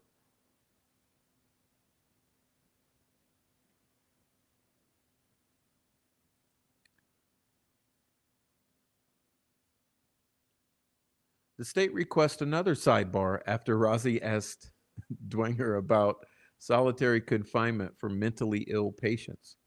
Oh, yeah, because Nick McClellan's shitting his pants over this. Listen, remember,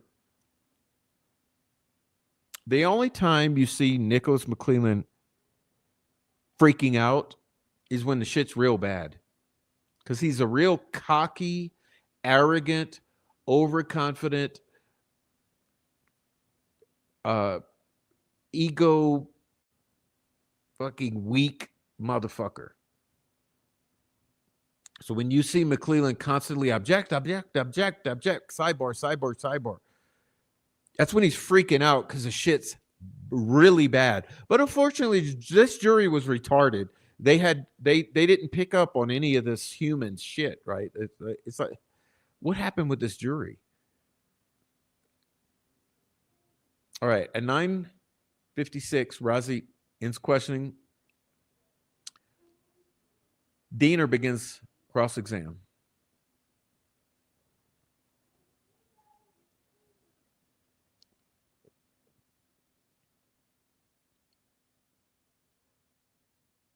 Dwenger confirms Allen was not severely mentally ill and began to decompensate until he was in Westville Correctional Unit. She says he was first contacted about Allen in April 2023. She says that's when the core team was formed. Okay, let's fix these typos. Allen was not diagnosed by this team as severely mentally ill until April of 2023. Upon being placed in Westville, he began to deteriorate his mental health and his physical health, by the way. For those of you who haven't seen those photos of him, maybe you should seek those out. He began to physically and mentally deteriorate upon being placed in Westville. Okay. The first contact she describes was coming from Dr. Walla asking if Allen could have a meeting with his wife. Dwenger tells the jury that at that point, Walla told her that Alan was faking it. Now, that's a detail worth extracting. That's why we're doing this. Now, listen. Dwenger tells the jury that at that point, Walla told her that Alan was faking it. So let's get this straight.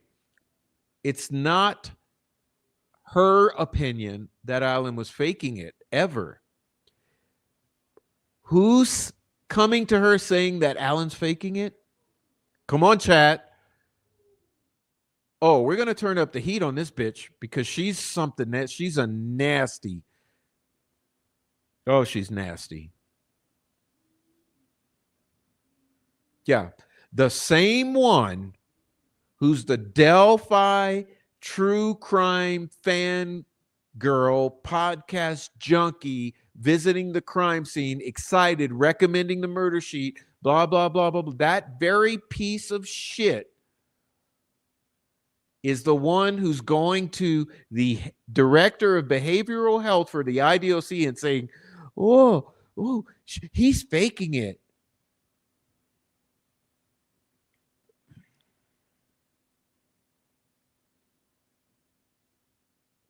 Skank. Yeah, skanky red.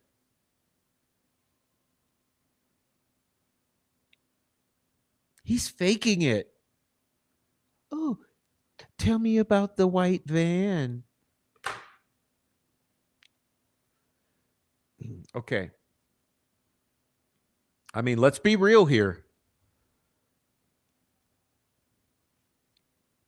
I should read it again because I like reading again the bad stuff.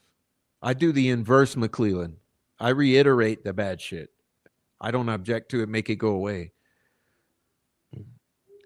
The first contact she describes was coming from Dr. Walla asking if Alan could have a meeting with his wife. Dwenger tells the jury that at that point, Walla told her that Alan was faking it. Oh, yeah. You don't think so? You think so, babe? You think he's faking it? Oh, really? You think he's oh, you want her to burn? I mean, you want him to burn? You want him to go down for this? He's definitely guilty. Okay. Remember, this is the same terminology. Remember what Jody Williams told Fig Sauls. He's 100% guilty. She's seen all the documents, and she wants him to burn for it. She's glad he's in Westville because that's where he belongs. Remember those quotations?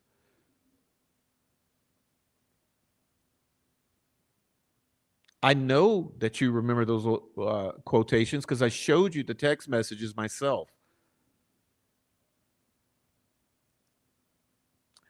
And she just happens to delete all of her notes from treatment, right?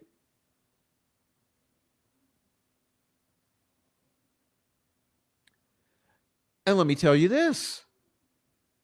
If you haven't figured this one out yet, she had infiltrated all sorts of defense-centric groups. That's where she was getting her information from, because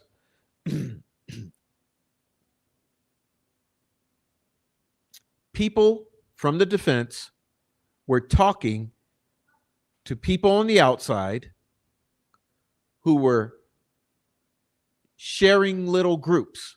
And you know who was inserting themselves into those chains and those text message chains and those group chats? Dr. Monica Walla. So not only did she have all the information from the prosecution side that they were feeding her, she also had everything from the defense side that the defense investigators were discussing in her presence, where she was info farming that defense. She had both sides.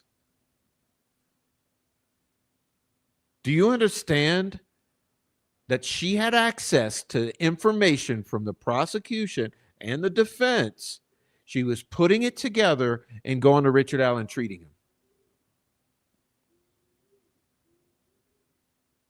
And that's a fact.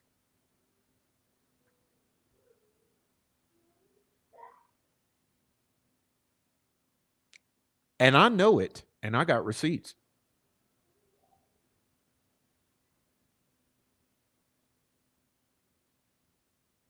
Dwenger tells the jury that the team was called an MDT, a multidisciplinary team. She explains that gravely ill means that you aren't able to take care of yourself. She says it got to the point where it didn't matter if he was faking it and they needed to intervene. She explains Haldol shots to the jury. She says it helps with psychosis symptoms, and being gravely ill is a symptom of psychosis.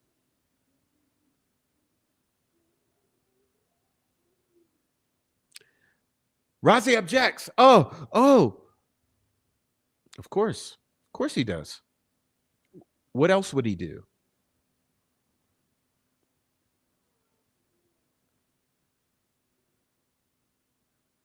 At 10:04 a.m., Diener ended her cross-exam and Razi begins his redirect.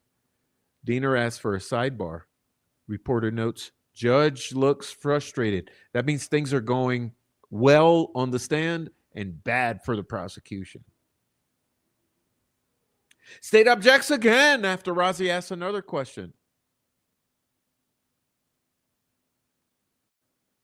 So both end. And the jury asks questions.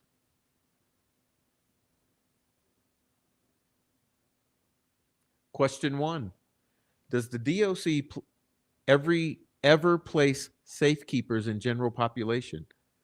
Dwenger says yes. Could it be possible Allen was faking so he would not be moved to general? Dwenger says it was possible, but didn't know for Allen. Did you hear threats to Allen from other inmates yourself? Dwenger says no. How would she? Come on, man. Could a person slip in truth of a confession even when faking it? Dwenger says it's hard to tell, but yes. Well, that's another pointless question. She says you can tell if people are faking it based on the organization of thoughts if the conversation is goal-oriented and chronological. She says Allen was not having delirium. What is a typical process for safekeepers with severe mental illness patients? Dwenger says it's the same as general. What is the primary obligation to a safekeeper working with an inmate with severe mental illness? Dwenger says it's the same as general. And there, you see, guys, let me say this. Those two questions, let me remove this comment. Those two questions are good questions. 5 and 6. What is the typical process for safekeepers with severe mental illness patients? Dwenger says same as general. What is the primary objection or obligation to a safekeeper working with an inmate with severe mental illness? Same as general. Okay, that's where rule change needs to happen. Think about it. Do you out there, do you people out there, do you think that a person with severe mental illness in the facility should be treated exactly the same as the general population when it comes to the babysitters, safekeepers interacting with them sitting outside of their cell? Remember, what are the safekeepers doing? Well, primarily they're made up of other prisoners, but potentially they could be guards. Okay, so they're either other prisoners or guards, and they're stationed to sit outside the door, and of course they chit chat with the patient or with the inmate.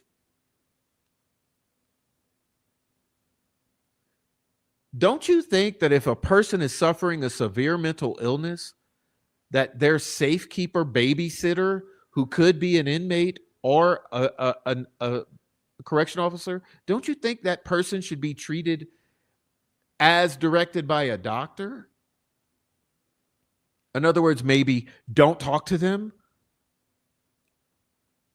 or maybe do talk to them, or maybe here's what you're allowed to, or here's what you're, some sort of medical guidelines.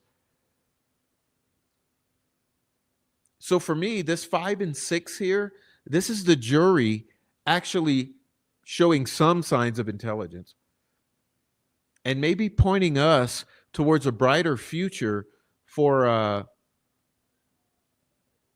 treatment of pretrial detainees and prisoners in general. I mean, we're talking about treatment of human beings. So you have a human being with severe mental illness locked up in a cage. The only thing he can hurt is himself. Don't you think there should be some guidelines in place for the handling of that person? I mean, I know some of you in here are actually professionals in this arena.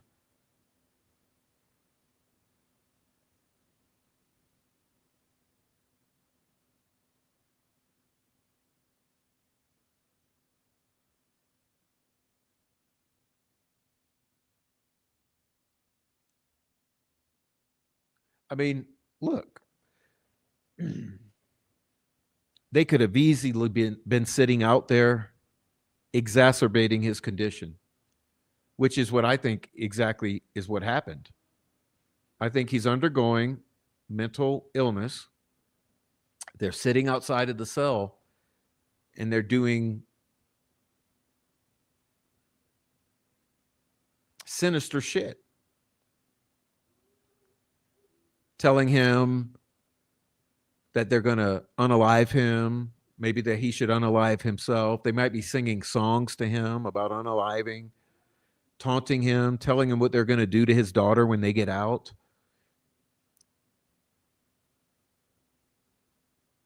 Do you understand the type of shit that they could have been saying to him?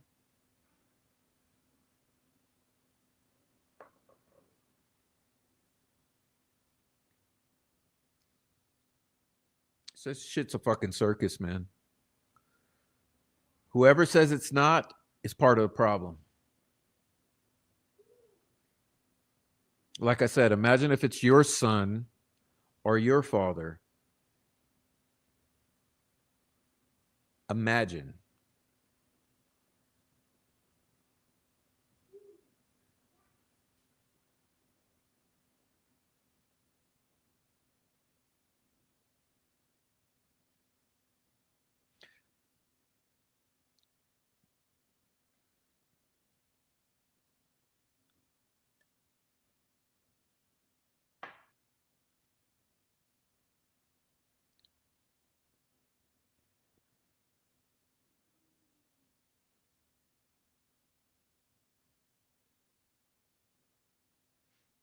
All right, we're gonna pull up another one. This one's done.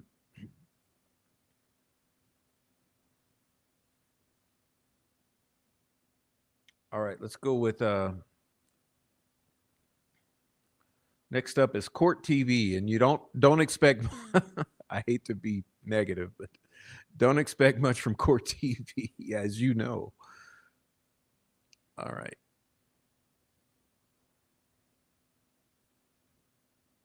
Okay, Christy, I hear you.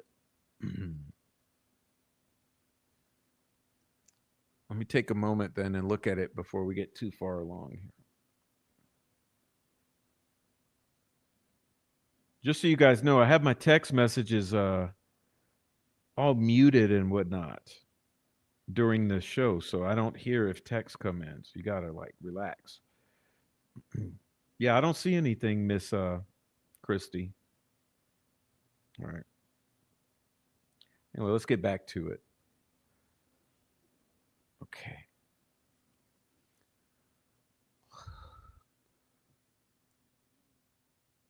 Just a moment, please.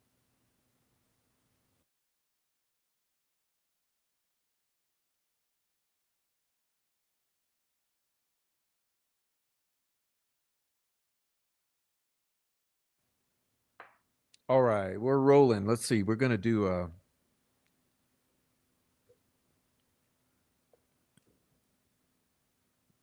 this one here is the Court TV. Nothing burger, but let's get to it.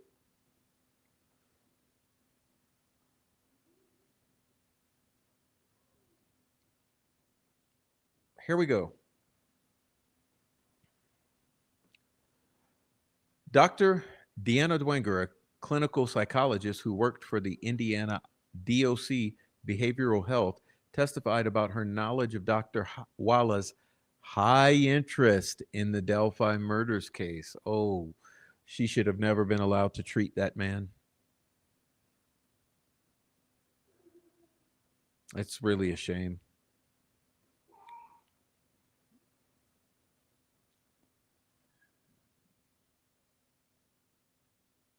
All right. Dr. Dwenger said she heard other inmates regularly threatened Allen.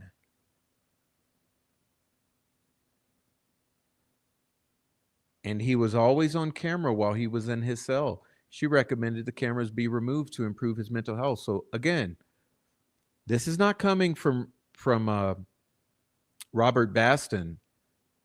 This is coming from the head of behavioral health, executive director at the IDOC, Dr. Deanna Dwenger, who says she heard other inmates regularly threatened Richard Allen. She testified that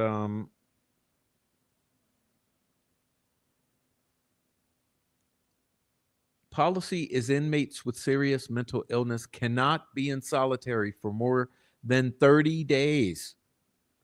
Allen was diagnosed with the serious mental illness in April 2023 and was in solitary for 13 months. Again, head of behavioral health at Indiana Department of Corrections, Dr. Deanna Dwenger says, Dr. Dwenger also said Allen was involuntarily given Haldol. Involuntarily. Okay. Is there any question about that anymore? When I say he was tortured and drugged. Okay. In other words, where is it? Tortured, drugged. It's easy as that. All right, now we're moving on to Indy Star. The Indy Star Day 13 coverage.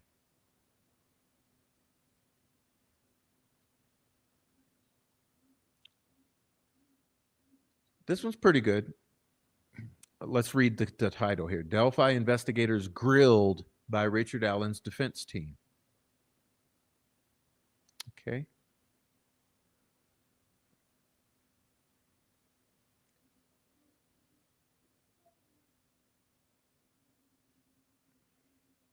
Here we go.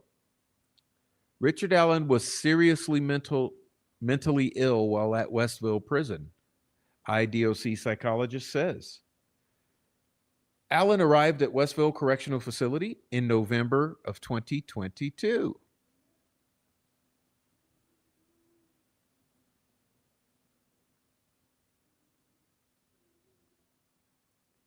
With depression and anxiety disorder.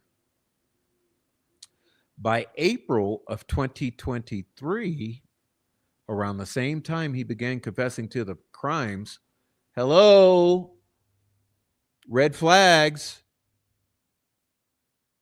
he had been diagnosed as seriously mentally ill. Dr. Deanna Dwenger, Executive Director of Mental Health Services for IDOC, told jurors Friday, and they still found him guilty.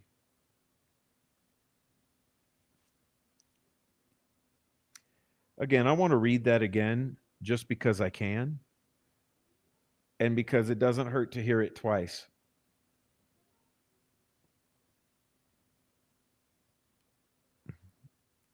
Sorry, I'm trying to pull up my chat here on the little iPad. All right. Again, this doesn't throw up red flags for you. Nothing will. Nothing. Listen, you're dead. You're like those mothball, baby powder, funky butt old ladies on Facebook or meth smoking troll farm. You're never going to agree that something is wrong here. That's just the bottom line, right? Let's read it again. Because if you can't hear this and know that there's a problem, something is wrong with you. Allen arrived at Westville Correctional Facility in November 2022 with depression and anxiety disorder. By April of 2023, which is 5 months later, around the same time he began confessing to the crimes, he had been diagnosed as seriously mentally ill. Dr. Deanna Dwenger, Executive Director of Mental Health Services for IDOC, told jurors Friday.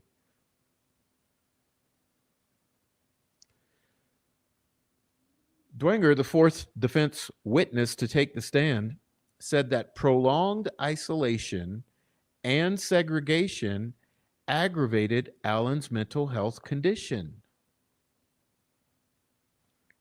Allen was kept in solitary confinement for a little over a year at Westville, where inmates are meant to be placed in isolation for a maximum of 30 days. And that's not alarming to anybody?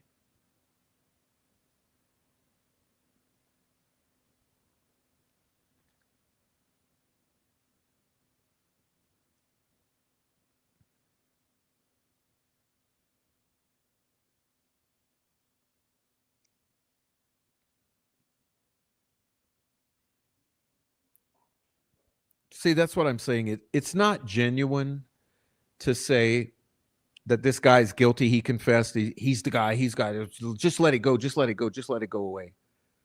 You're just not being genuine.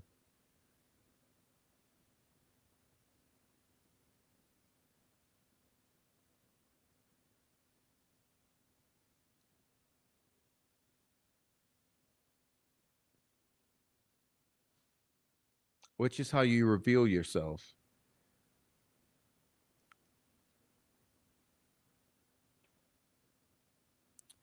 And keep in mind, at any time that we're talking about a specific thing, we're not talking about the other 1,000 specific things.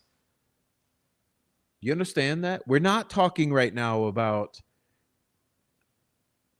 Jones and Robinson, the Odinist guards who had Odinist altars in their Facebooks, or the fact that Robert Baston said that John Gallipo is an Odinist and is the leader of the Odinist, and they're the ones who torture and abuse prisoners, inmates.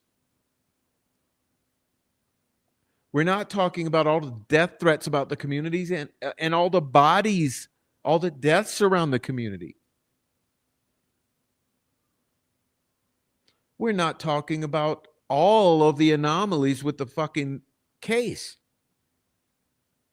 All the forensics, all the cops, all the investigation, all the family, all the prosecutors bullshit, all the blah, blah, blah. We're not talking about none of that. We're just talking about this. We didn't talk yet about the 70 days of deleted fucking interviews. What police organization in the world, tell me one police department in the world that would lose a week of deleted interviews, or that would delete a week's worth of interviews? Oh, tell me one police department in the world that would lose a month of interrogations. Tell me a police department in the world that would lose 2 months and then add 10 days to that.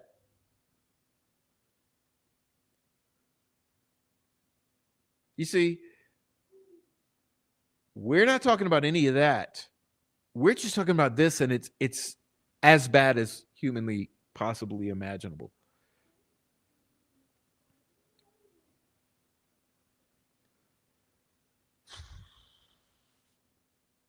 Again, Allen was kept in solitary confinement for a little over a year at Westville, where inmates are meant to be placed in isolation for a maximum of 30 days. And like she said, serious mentally ill, not a moment longer than that. And even the fucking UN and all the other bullshit says you can't treat a prisoner of war like that. But here you have a pretrial detainee, Richard Allen, who there's no evidence for that even committed the crime.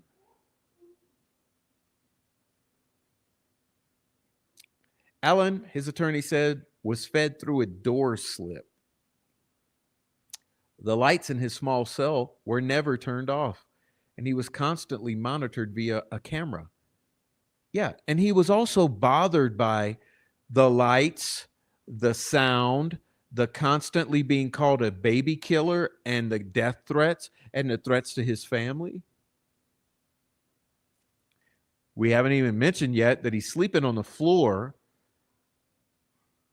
drinking out of the toilet, smearing shit on himself, starving.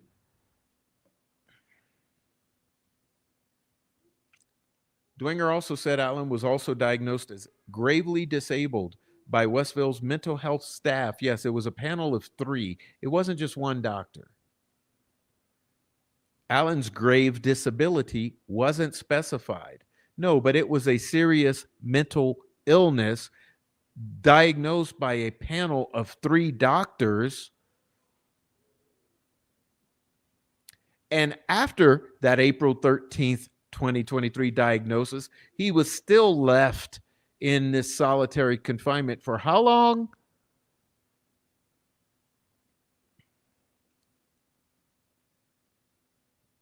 Allen's decline began in the spring of 2023 when he told family members he'd found God.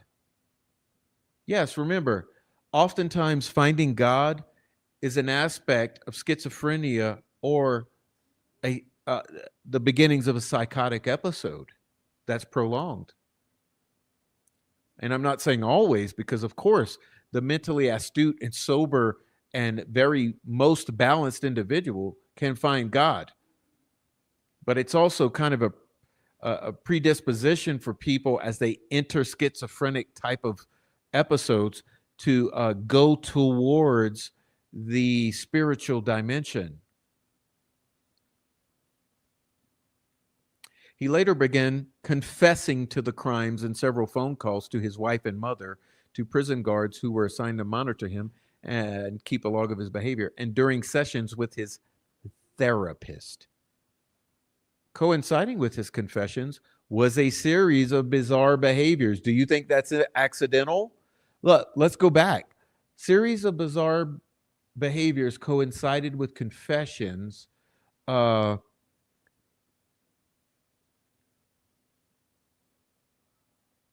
By April 2023, around the same time he began confessing, he had been diagnosed as seriously mentally ill. Do you see a little something hand in glove here?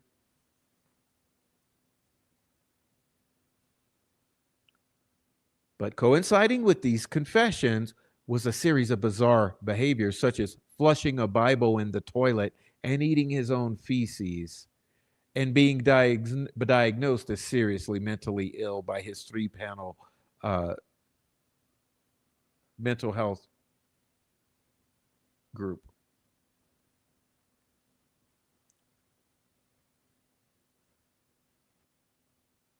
Yeah, it's a shame they do it. It's a shame they do it, and I want to call them out because they're pieces of shit for doing that. Those are troll farm. Look, let's be clear. Many of you don't know what troll farm is or who's a part of that group. Do you understand that? You don't understand what the troll farm is and who comprises the troll farm.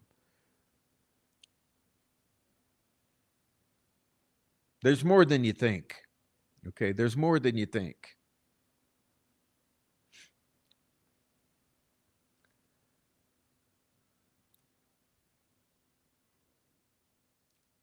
Of course. And here's the kicker here. Here's the kicker. Here's the kicker. Well, see, I'm getting my back starting to hurt. Time to wrap this up. Here's a kicker. Just like she did at the very beginning of this when it came to this Dr. Deanna Dwenger, oddly enough, during trial, Dr. Monica Walla, Alan's therapist at Westville, testified earlier this week that she believed Alan was feigning his bizarre behavior. Oh,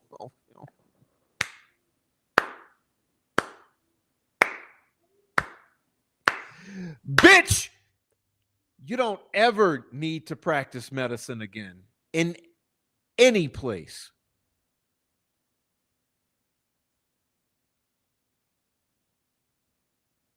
Ever. I mean, I don't care where you shouldn't practice in Argentina, South Africa, fucking Ecuador, when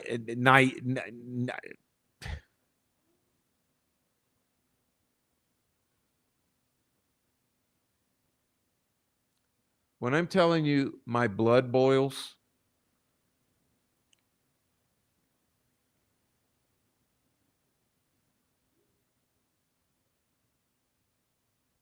so let me guess. So at the beginning of her treatment with Richard Allen, she tells Dr. Dwenger, "Oh, I think he's faking. I think he's faking his mental illness." And then he goes all through this episode, all the way through. He drops 40 pounds. He almost dies. He has several man down incidents. And then blah, blah, blah. And then he starts to bounce back, right? But she carries her ass on into that fucking trial. And she says, "Oh, yeah, I think he was feigning his mental illness."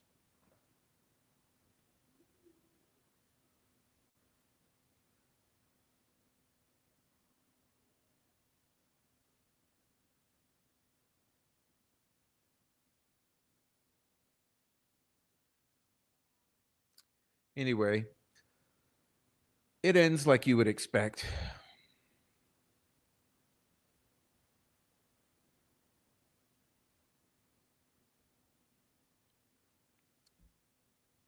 It ends like you would expect.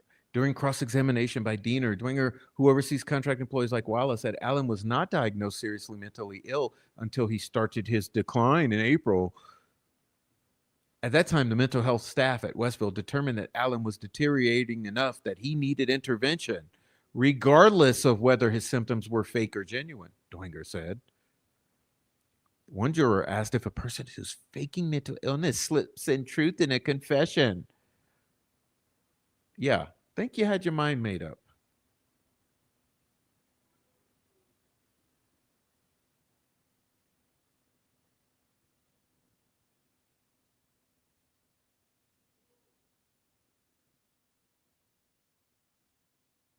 Dwenger said if a person's story is organized, that person is probably faking psychosis. If a person's story is disjointed, he or she is more likely psychotic or delusional.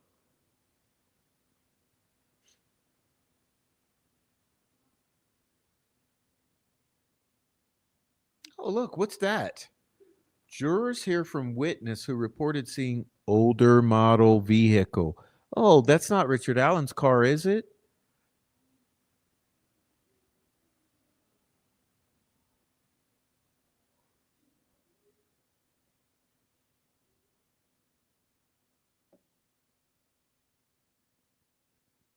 Oh, this kind of coincides. Look at here. It says that Bradley Heath reported seeing a vehicle near Child Protective Service building, maybe dark blue, an older model, reminded him in a car he saw in a Tommy Lee Jones movie. It looked out of place. That kind of aligns with the Betsy Blair 1965 Comet. Why am I just noticing this? Oh, I didn't go to trial and we don't have transcripts, so we can't even fucking call out obvious red flags like this. So you telling me Brad Heath witnessed a vehicle that resembled a 1965 Comet as well? Because maybe one was there, and maybe it wasn't Richard Allen's car like they try to make it seem.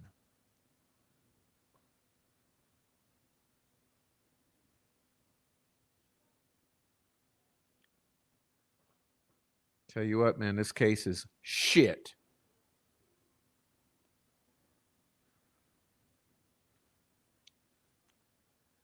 All right. Well, tell you what, give me 1 second to refill my cup, and I'll be back. Please just, it'll literally be 1 minute.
Oh, man.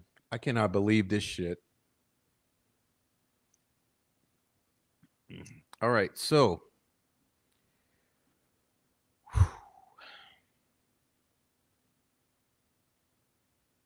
tell you what, this is. I'm supposed to have a nice time on Fridays, but I end up doing content instead of having guests. I should just have guests because, hey, look, I got friends. Where's Alex? Where's Alex and Noe? We should have panels on Fridays because then I won't get all fucking into the deep waters and serious and upset.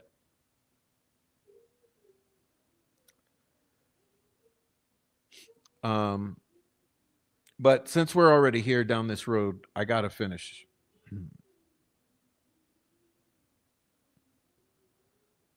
All right.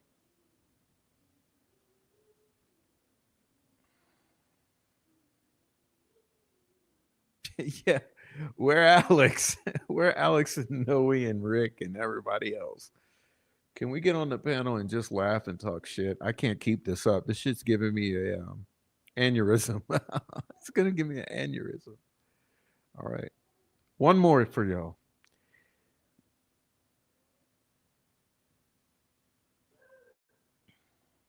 All right, y'all. So what this is and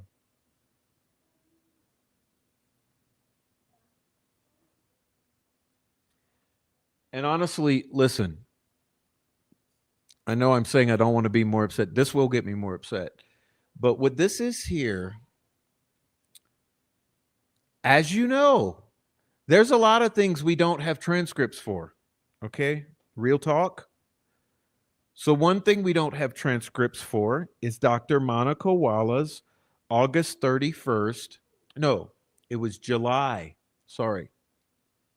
So let's rewind. Okay, let me tell you exactly what this is. Remember the 3 days of hearing? 3 days of hearings? July 31st is one of them. I'm just going to see who remembers those. That's been a while, you know. They were some of the most important, for real. That those 3-day hearings in the summer were some of the most important hearings, and I wish we had all the transcripts. We have some of them. And by the way, regarding those confessions, Brian Harshman, I've done it. Look, I did a whole show. And if you're interested in that, you should go and watch it. It's called The Confessions or something like that. Let's see. Let me go see what it's called. Yeah. It's called The Confessions. It's 4 months ago I did it. I called it Delphi The Confessions, brought to you by the good old boys of Carroll County 4 months ago. In that show, I go over the Brian Harshman version of the Confessions and how basically what Brian Harshman did. See, he was another fucking pawn in this game. This is all chess. This is all chess, and all of these people are on the chessboard. And Brian Harshman, his whole deal was he was able to take a number like five confession-like statements, okay? And what he did some exponentials. He said, oh, it's 65. So he turned 5 into 65. That's Brian Harshman. Because he had the magical ability to understand what Richard Allen was subconsciously communicating just by getting to know his method of communicating over time by listening to 700 hours of calls. Just like he was magically able to suddenly transform into a voice analysis expert for the state of Indiana and in front of the jury on the stand under oath give his non-expert expert testimony about the voice of Richard Allen being the voice that was matched, being the voice that matched that bridge guy recording on the video. Yeah, that enhanced. Yes, that enhanced. That enhanced audio that the victim captured on the phone. Yes, in my expert opinion, as a non-expert, but a cop, but an expert, but not an expert, just from having listened to him for hundreds of hours, I can tell that that's Richard Allen. It's Richard Allen. It's Richard Allen's voice on that enhanced audio from the Bridge Guy video. Yes. Anyway, Brian Harshman, and the reason I was able to do that is because we have the transcript of Brian Harshman. Say, but what we don't have is the transcript from that July 31st hearing of Monica Walla, which I think we should have. Some, geez, man, I really want it. Too bad the troll farm didn't pay for that one.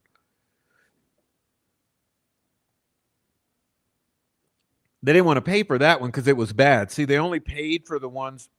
Are you guys getting it yet? All right. When the troll farm went and bought several transcripts from those hearings of those 3 days, they only bought the transcripts that they thought were damning for Richard Allen, like the Brian Harshman and the Jerry Holman. See? So they didn't buy the Monica Walla. So that's why it's not out, because none of us have ever thought to go and buy it, and now it's fucking too late. Because if you try to buy it now, yeah, they'll sell it to you for $1,000, whatever it might be, but you're gonna have to wait until Jody Williams is done with the entire trials transcripts that got to go to appeal. So it'll be 2-3 months from now. That's the excuse they're giving for not giving exhibits right now. They don't want to give the exhibits right now because they're saying, well, we don't have time. And if you request it in the way that we want you to request it, even though we're not going to tell you what that is, but if you happen to request it in the proper way and we decide it's fitting all of our requirements for a requesting of an exhibit, we might consider giving it to you when we have time in our busy schedule, because we're important, busy people.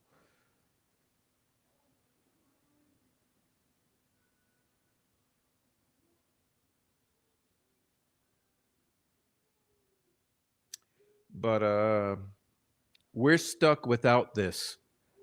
Remember, we don't have trial transcripts at all. So, of course, we don't have Monica Wallace's trial transcript. We don't have Dr. Deanna Dwinger's trial transcript. And we don't even have Monica Wallace's July 31st transcript. But what we do have is this beautiful document I'm laying out for you here. Okay, thanks to Yellow Jacket, who went through the fucking trouble of producing this for you by sitting her ass in the courtroom, writing it down, and then turning it into a typed document. So this is what we're going to look at, because I have referenced this document at least 20 times on this channel.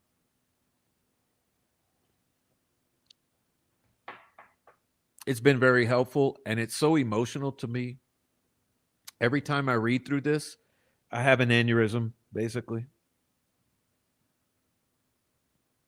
It's really appalling. It's hard to fathom that this is reality. But I'll go through it. I'll go through it for you.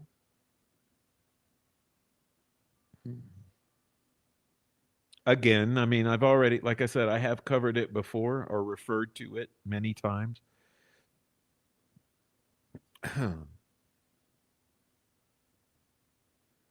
And this is going to sort of confirm some of what we were just reading from Dr. Dwinger, who was saying that in April, he was particularly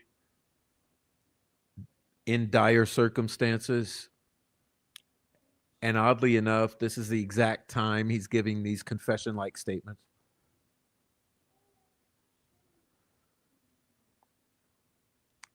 Anyway, y'all. Yay for Prof. Crew. Thank you, Prof. Crew. Shack Attack. We got the Derek, Cody, Shack. Oh, yeah. We got no phone dumps, and no acknowledgement of existence, right? But those are the three unmentionables. Can't talk about the cabin. Can't talk about Derek. Can't talk about Cody. Remember the Shack Attacks for the long timers? Those of you been here a while. The unmentionables. And now we got to add, Ron Logan, Keegan Kline, Brad Holder, Patrick Westfall, Elvis Fields. You know, we got a whole bunch of unmentionables now.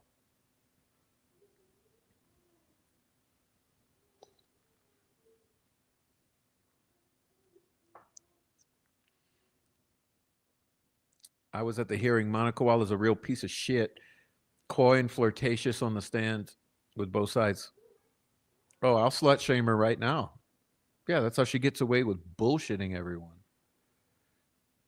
Okay. All right, y'all. So, yeah, remember Nancy Drew's old school.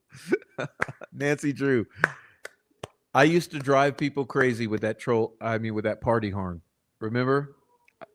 I'd love to just like lay on it, hit it over and over and over again. Shack Attack. All right, moving on. I'm getting delirious. Must be the Prozac and Haldol and solitary. Okay, look. So here's what we are talking about. Let's get on to point here. All right, Yellow Jackets notes. Now keep in mind, y'all, you're not going to be able to understand really. These are bullet points from the July 31st hearing. Okay. So basically the way this works is it goes sequentially. Okay. So the way we go through this is we go to page 4 is where she comes in.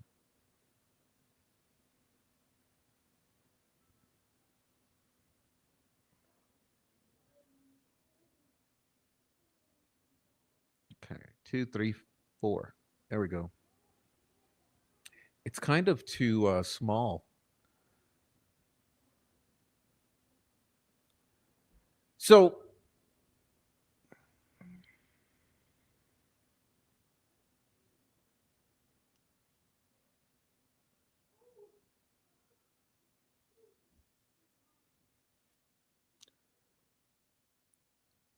She's called up.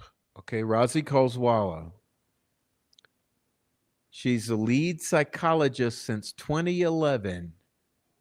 No prior work with Department of Corrections. Assigned by administration to treat Rick. Ooh, that might just be a pertinent detail.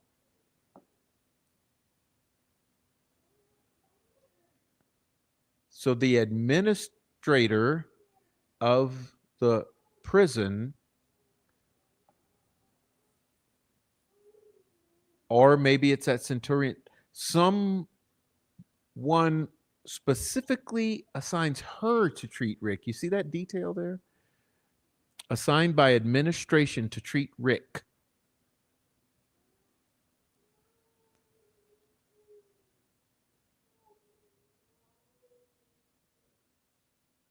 Varied communication frequency.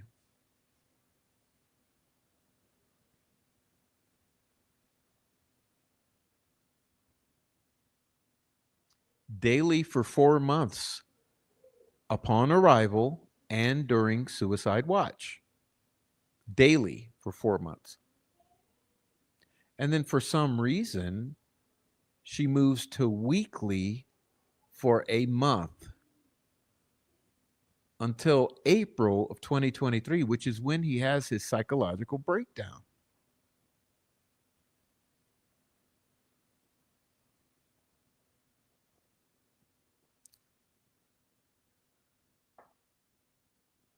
I wonder if it's true that she requested it. Of course she would. She's a Delphi fangirl.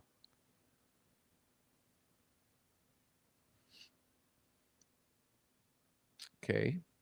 April 2023, when he's at his worst, she goes back to daily for 4 months. Involved with other level therapists. Well, remember, that's probably referencing that 3-panel team when he was at his worst in April. Thank you, Rebecca Ann. All right. Okay. Contact usually occurred while Rick was in his cell during rounds. Offered once a week out of cell therapy at cell door. Rounds involved saying, "How you doing?" through the door slit. Did not even open the port door. This was standard for mental health rounds. 15 people were in solitary confinement. Sometimes Rick was in a cell, but not in his assigned cell. What? Rounds occurred dozens of times a day. Not so much time was spent with each inmate during rounds. That means you never spent time with them. You just walked around and you say, "Hey, how you doing? Hi, are we okay today?" Check.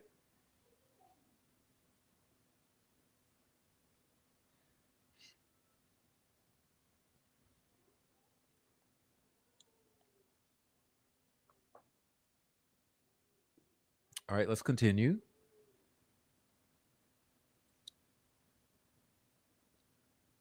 Sometimes Rick was in a cell, but not his assigned. Oh, I got that one. Okay. Rick was placed in a holding area for Walla's visits. Rick was on suicide watch when he arrived at the reception diagnostic center. He didn't sign anything because he wasn't allowed a pen. Does that mean the only records of that are video from the facility? What's up, Captain America?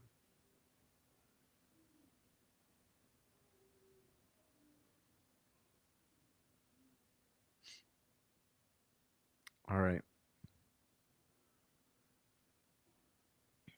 Walla is unsure if she addressed confidentiality right away. Oh, so she's unsure whether she told him Everything's between us, Rick. Hmm. Boy, this is just, it gets worse. Every line gets worse. Waivers were eventually signed, though. Unsure of when. Oh, yeah. Extremely professional. 8 items don't qualify as confidential. Content unknown. Cell conditions. 8 by 12 feet. Allowed out 1 day a week, she thinks. Recreation time, 1 time a week, she thinks. Should be 1.5 hours, 3 times a week. No companion watch during this period. They wore smocks, supposed to be caveman garb, acted as a deterrent for recreation because wieners. Well, I'm only laughing to keep from crying. You get that, what that means. So he's in the suicide smock, which is almost a see-through paper type garment. So maybe he's declining recreation because he doesn't want to go out in that because his wiener's flopping around. You see that, right? I mean, I'm not making this shit up. She sat in the hearing. And remember, we don't have this transcript.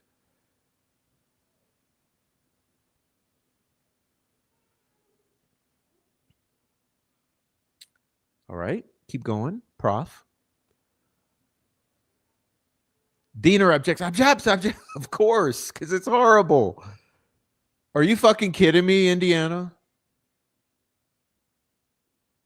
Oh, he's guilty. He's definitely guilty. He's the guy. He confessed. Diener objects to relevance of recreation time in relation to psychology. Are you fucking kidding me, dumbass? Razi counters by stating Walla should know about such matters. They move on. Cell video and observations. Walla probably viewed cell video. What?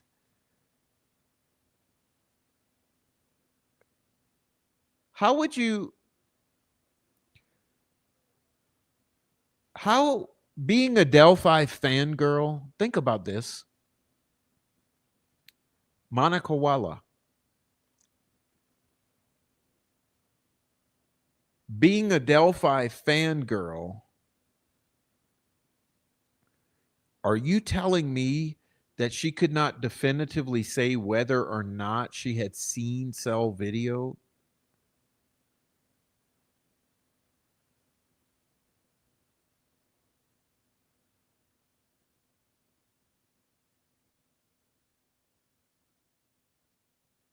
I don't buy it. She probably saw cell video. Yeah, she fucking definitely saw it. You know why she didn't want to answer that?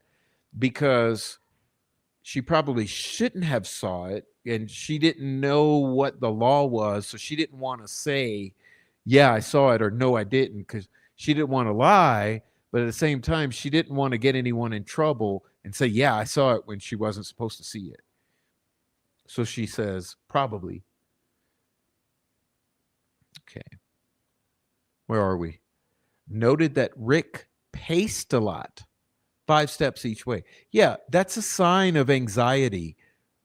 Are any of you parents out there or teachers, or have you ever been around kids or animals? Maybe you take care of dogs. You understand that pacing is a sign of anxiety, right? One would say extreme anxiety.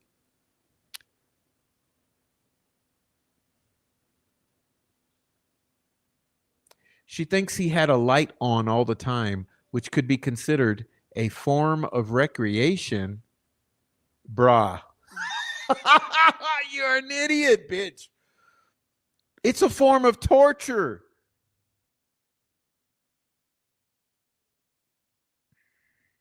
Walla doesn't know the specifics about Suicide Watch.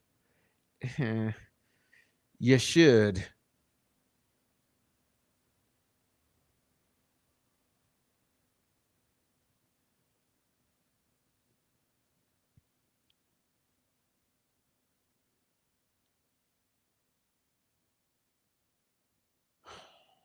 believes it's probably a good idea for him to have the light on. Huh? Let's see. He said it's stressful to have the lights on.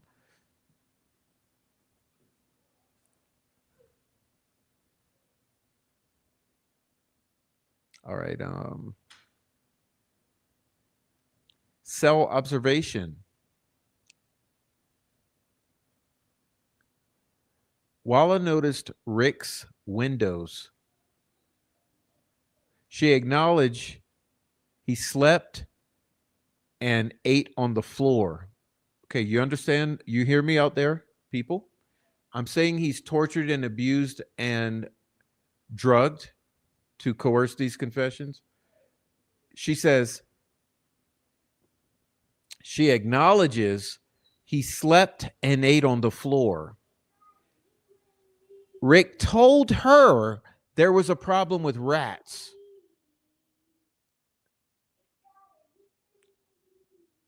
Walla finds this distressing. Rick was in one of the 4 most isolated cells. Other inmates would yell, remember, this is Monica Walla, things at Rick. Kill yourself. Baby killer. This bothered Rick and Walla, as did the general noise level.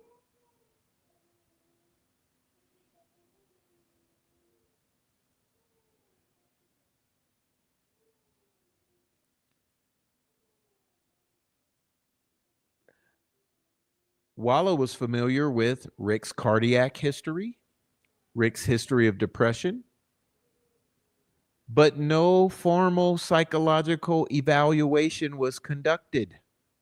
No formal structured interview. Only about 15 to 20 minutes spent in initial assessment. Oh, the deets keep coming, baby. Ooh.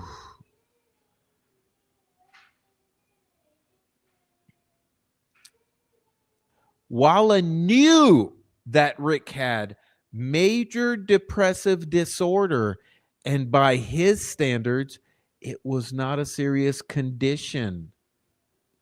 What? But she disagrees. So she knew he had major depressive disorder, and he didn't think it was serious, but she disagreed. So she agreed he had major depressive disorder.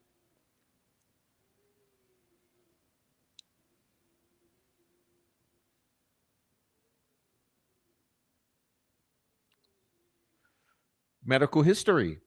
2019, hospitalized for depression. On psychotropic medication since age 25. File indicated Rick was at risk of suicidal ideation. History of generalized anxiety disorder. Yes. History of personality disorder. More severe anxiety when separated from family. Yes. Code D was assigned to Rick at some point. A to E is the scale, which represents stages of symptom acuteness. Newcastle would usually be the top choice for level E psych ward level patients, which Rick was just teetering on. Fragility in solitary confinement. Rick was fragile upon admission. Being thrown into solitary confinement led to defensive reaction. He became verbally taunting. Described as having an eggshell personality. Yes.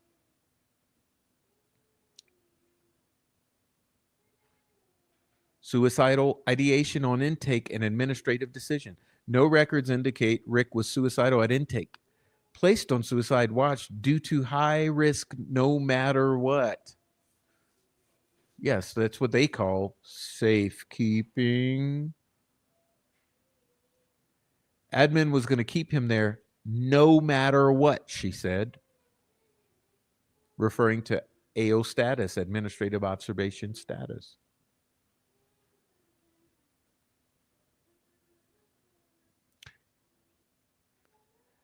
Restrictions and suicide blanket. He was on restrictions till he left Westville, offered 1 to 3 hours of recreation a week, provided a suicide blanket, a hard blanket.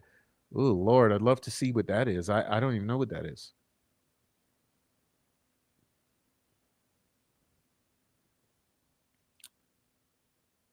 All right, let's continue.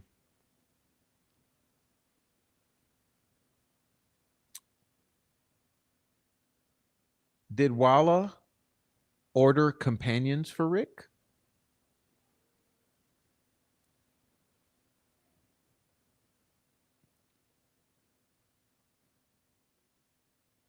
No, not at all. It wasn't her place to suggest. Yeah, that was Gallipo. Come on, let's be real. There were problems with Rick's companions from the start. Ooh, it's getting rich right here. Juicy. Look here. There were problems with Rick's companions from the start. They talked to him about his case and other inmates. At least one companion told his family about Rick. Rick told Walla he was frustrated with his companions. He believed they were untrustworthy. When Rick told Walla about the companions asking about his case, the companions asking about his case, the companions asking about his case, she didn't do anything about it. Walla acknowledged it's not ideal, but it's the system. Companions are paid for their work. It's considered a job.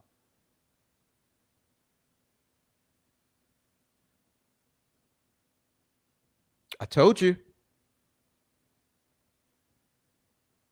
I told you. Listen, there's problems with Rick's companions.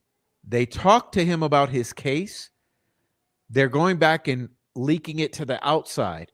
Rick's frustrated about it. He thinks they're untrustworthy.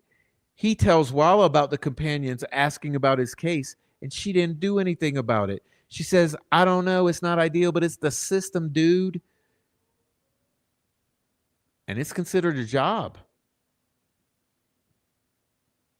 Sounds like they were info farming too, doesn't it?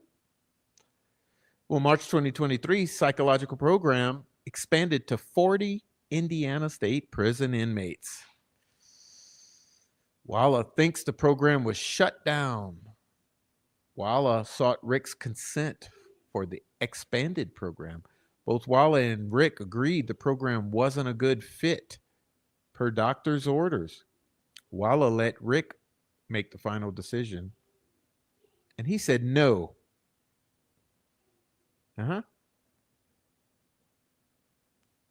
Yeah, you haven't heard it because the transcripts ain't out. That's what I'm saying to y'all.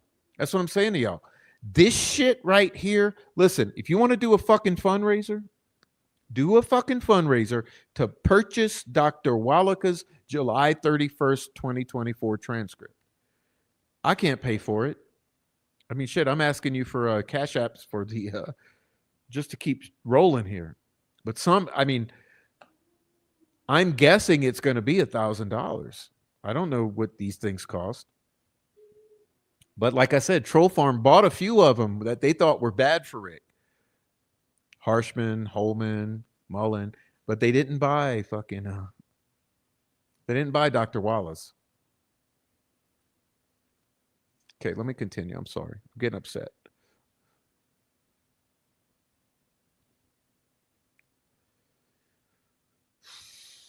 Counseling sessions. Okay.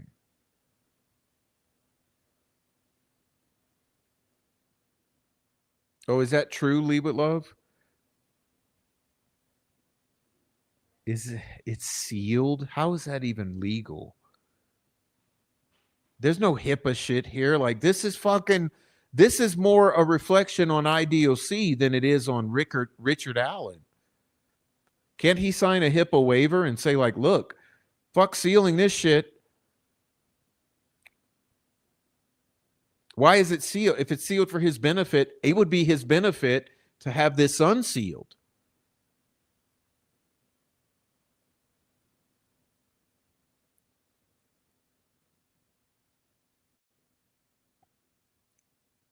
All right. Yeah, I've never understood why we don't have this transcript. These notes, the longer you read through these notes, the worse it gets. Because trust me, we haven't even gotten to the bad part yet. Sorry. I'm laughing to keep from crying. Okay, where are we here?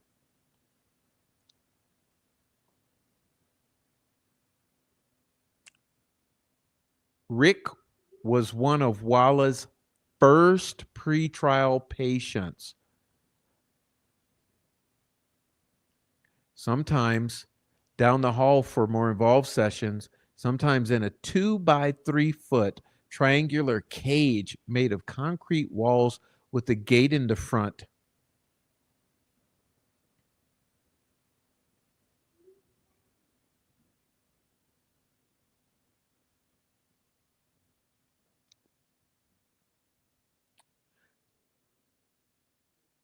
There's a similar area at Wabash with vertical bars described as a shank cage. Walla had been to Wabash before.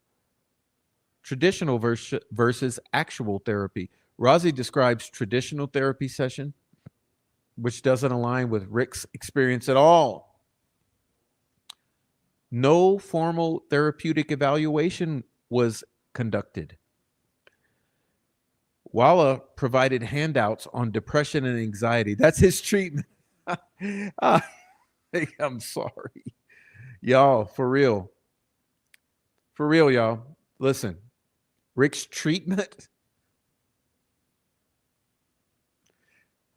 Here's some handouts. I got some brochures on depression, anxiety. Good luck. By the way, tell me about the white van. Okay, where are we?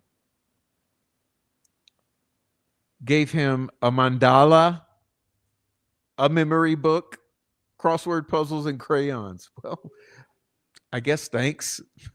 I guess. Lady.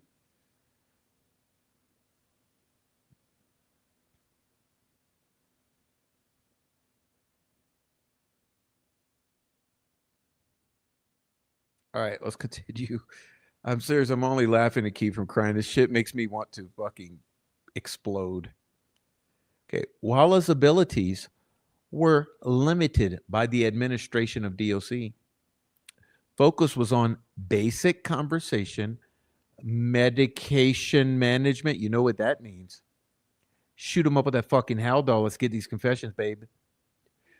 And general talk about Rick's condition. You mean case. There, I fixed it. We talk about suicide to make sure they're safe. Okay, doctor-patient privilege and exceptions. Question, did Walla ever talk to Rick about exceptions to doctor-patient privilege? Response, unclear. Notes say, think, oh my God, she's so. What? Oh, I can't interpret that one for you. Okay, follow-up question. Does Walla even know what the exceptions are? Response, Walla lists everything except confessions related to homicide charges. Additional question about waivers. Walla doesn't know. Walla's employment and notes. Walla technically works for Centurion as a DOC contact or contractor, paid by Centurion with a few employment contract switches over time, contract renewed every 3 years. Walla made daily rounds reports. Her original notes were conveniently shredded. Yeah, you heard it. Importance of notes and Rick's claims of innocence.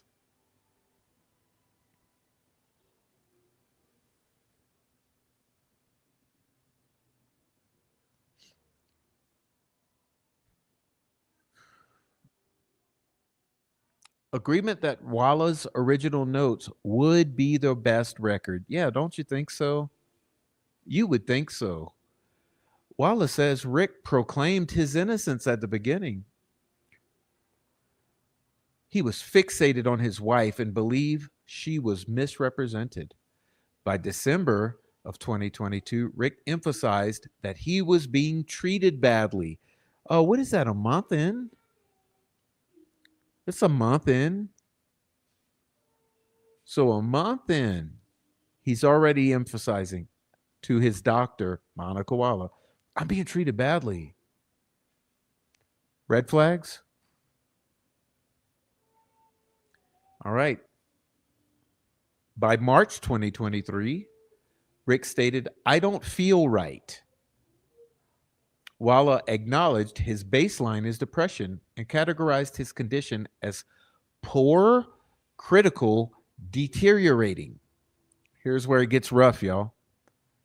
Check this out.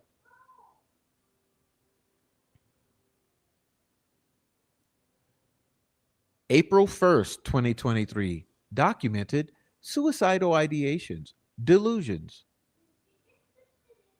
Death would bring relief, he said. She observed insomnia, poor appetite, hopelessness, low self-esteem, and more, unspecified. By April 2nd, noted Rick was more critical, specifics unclear. At some point, emergency involuntary medication administered. Reason? Head injury and self-harm. Are you keeping up with me? Fast forward. By April 13th, grave disability noted. Remember, this is when the three panel decides that he's seriously mentally ill. Observed consuming feces, considering involuntary medication via injection again. Involuntary medication hearing, a hearing was held, and involuntary medication was administered. On April 21st, Walla had a conversation with Rick regarding his competency to stand trial. She believed he called her and expressed concern about his deteriorating mental state.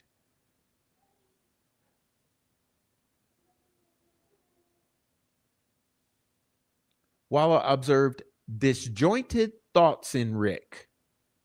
On May 3rd, Rick confessed. I want to confess. Walla questioned if he was being truthful and he made similar statements multiple times.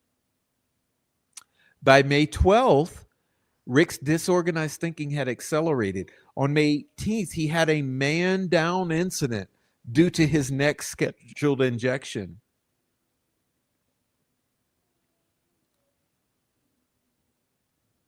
On May 18th, he had the man down incident. Janice was present and was shown documentation of Rick's vegetative state of depression. Depression peak and signs of improvement, May 22nd. Depression at peak is noted. Physiological symptoms included trembling, stuttering, buckling knees, bulging eyes.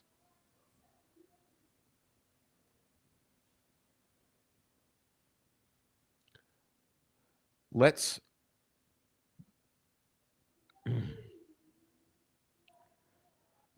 try to rectify that. So let's step away from a minute because this is a lot. I'm moving real fast. Imagine we just went down this downward spiral of mental health. Now I want you to compare and contrast that with her testimony at trial that he was faking it. Make that make sense.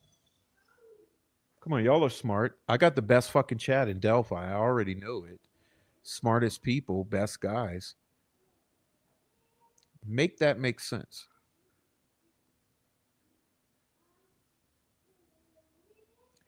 if he's faking it, how is he trembling, stuttering, buckling knees, bulging eyes, vegetative, uh, confessing, having man down incidents? He what's the other one? He's eating fucking feces, insomnia, poor appetite, hopelessness, depression, suicide, grave disability by a panel of 3 doctors, but he's faking it.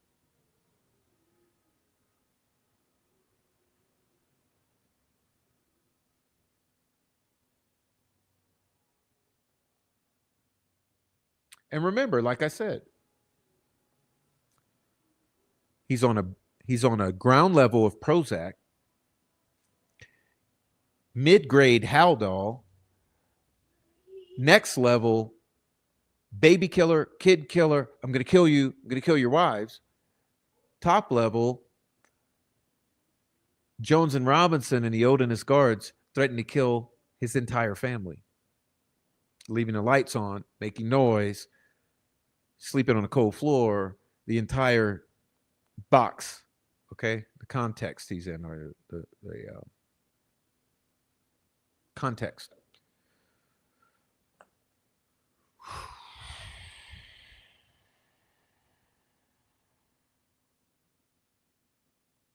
Telling you what, like,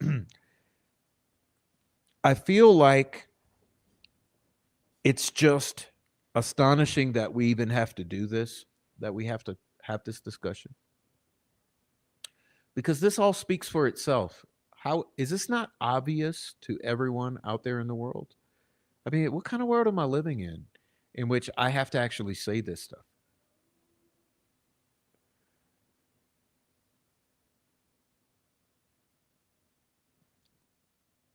I mean, but I feel about that with every aspect of my life, like with politics, with finances, with everything. I always feel like, how does everyone not see what is actually fucking happening in front of their eyes?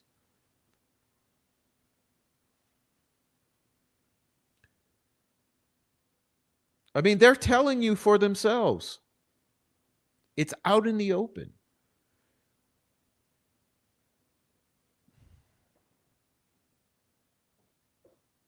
It's the most fucking obvious thing you could imagine. Let me try to do this. Whoops. So I apologize. Let's try to do it like this. You can see this better. Let's see. Check out the interesting. Okay, it's even going to get more interesting now. By July 11th. So remember, we're into April, May, June. Bad time. Now check it out. By July 11th, some signs of improvement were noted. Some signs.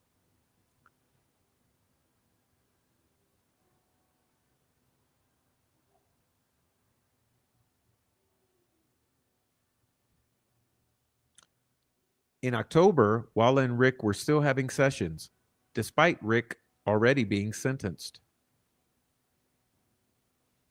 He continued to proclaim his innocence.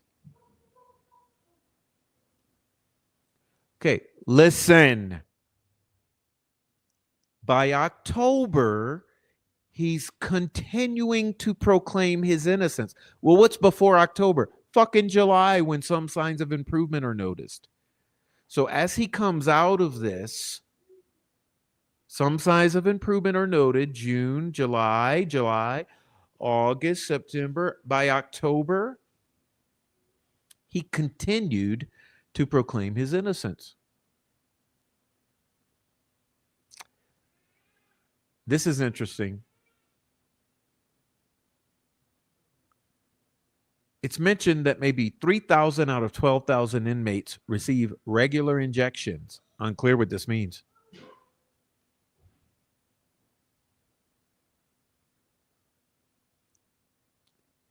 In November, Rick reported, now here's important, continued harassment. In November, Rick reported still being haunted and harassed. This harassment occurred over the phone and spanned a significant time period. This means someone's harassing him over the phone. Do y'all know that? Someone's calling him.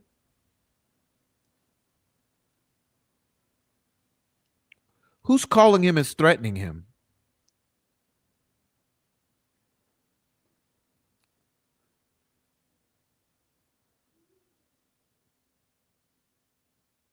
It's noted that a psychotic process was occurring between March and June. Yeah, no shit. Diagnosis of psychosis was noted in Walla's notes, including catatonic state, disorganized speech, considered a serious mental illness. Razi states he was sent here for safety, highlighting the contradiction. Yeah, I would say so, Razi. That's why I love your ass. I don't like everything you do, but I mean, the bottom line, you're not one of them. He's sent here for safety.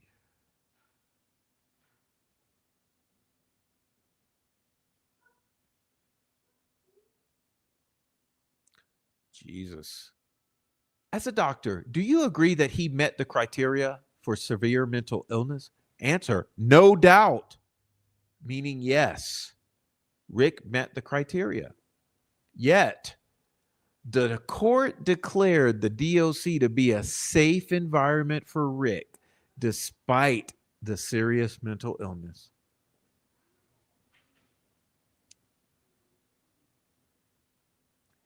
Serious mental illness and solitary confinement policy.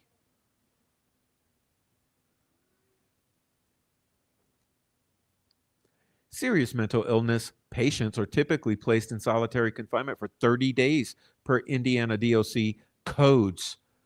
Walla acknowledges this policy.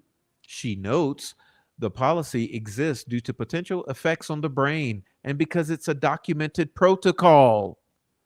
Bro, I have to come back.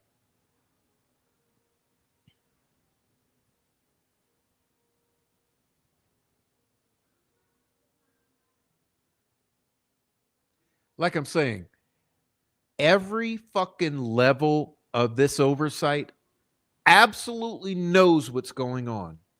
Remember, they knew before she came onto this shit that she was a Delphi fan girl and obsessed with the podcast and all this shit. Every single fucking level knew that. Every single fucking level know that he's going through a serious mental illness. Every single fucking level knows that it's a 30-day guideline for Indiana DOC. She even notes, and we're talking about psychotic fucking Walla. She even acknowledges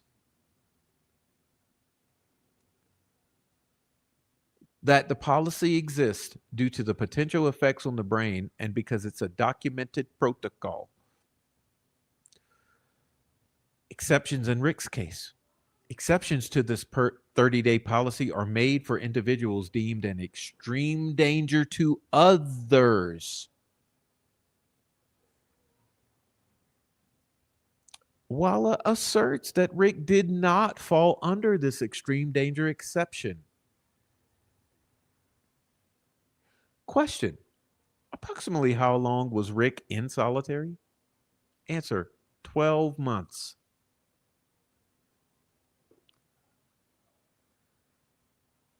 I'm telling y'all, like I say, they do this shit out in the open in front of your face and you ain't gonna do shit about it. That's the attitude.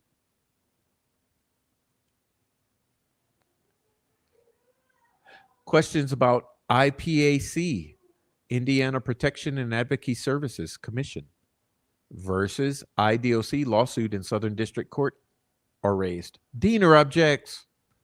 It's not relevant. Razi argues that this case established policies relevant to current proceedings. Razi highlights the rules of proof and their importance. Gull allows the line of questioning. exhibit from the case is presented to Gull. Sections 21 and 28A of the DSMIV are referenced. Mention of SMI apted or appointed serious mental illness, and a statement suggesting that the DOC violated someone's rights. Shame on you, DOC. You violated rights. Diener is visibly upset, pissed, shaking her hand. Yeah, I bet. I bet. Because it's bad. This is why an investigation needs to come down on all of this, each of these people.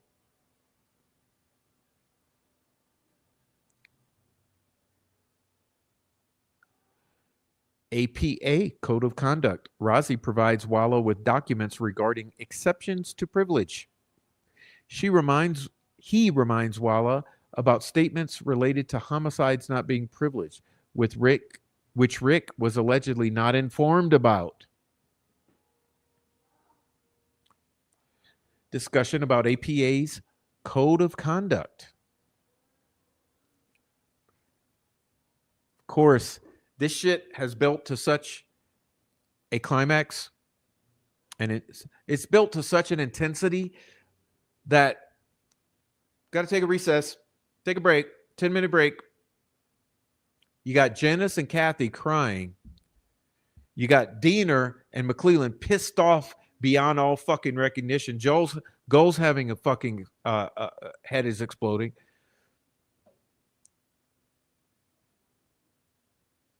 And guess what? All of this shit was allowed to fly and go to trial. No one said shit about it.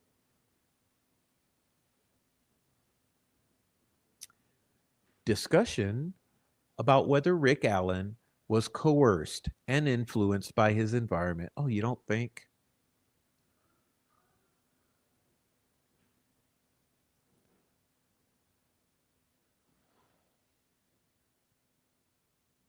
All right. Mr. Allen, Rick, contends he was treated poorly due to his mental state disability, which is not consistent with established guidelines. That's coming from Miss Wallah. Diener objects. Oh, shit. Oh, shit. Don't say that now. Of course.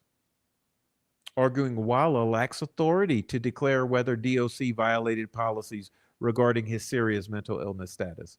Well, who the fuck can speak with authority on whether the DOC violated policies regarding his serious mental illness status in a fucking pre-trial hearing, lady?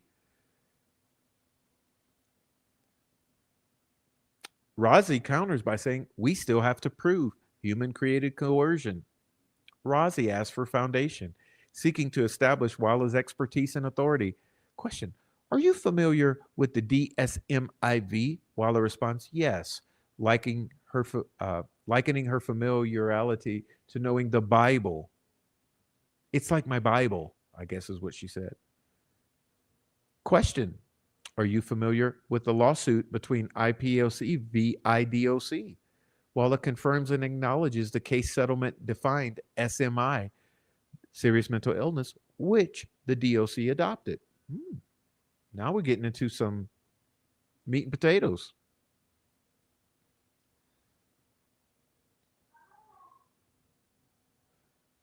Wallah's authority and experience. Razi argues that as a lead psychologist, Wallah has authority and experience to comment on treatment guidelines for patients like Rick. 30-day policy and safekeeping status. Diener references the 30-day policy for SMI patients and notes that Rick experienced a brief psychotic disorder. Yeah, you see what that is? That's trying to get out of it on a technicality. Wallah explains the existence of both the PPD, which is persistent, or PDD, persistent depressive disorder, and serious mental illness thresholds that influence treatment approaches, including the 30-day policy. Wallah explains the existence of both the PDD, persistent depressive disorder, and SMI, serious mental illness thresholds that influence treatment approaches, including the 30-day policy. She states this information regarding Rick would be considered new documentation. Walla clarifies she can't comment on whether safekeeping status overruled the 30-day SMI policy during court hearings.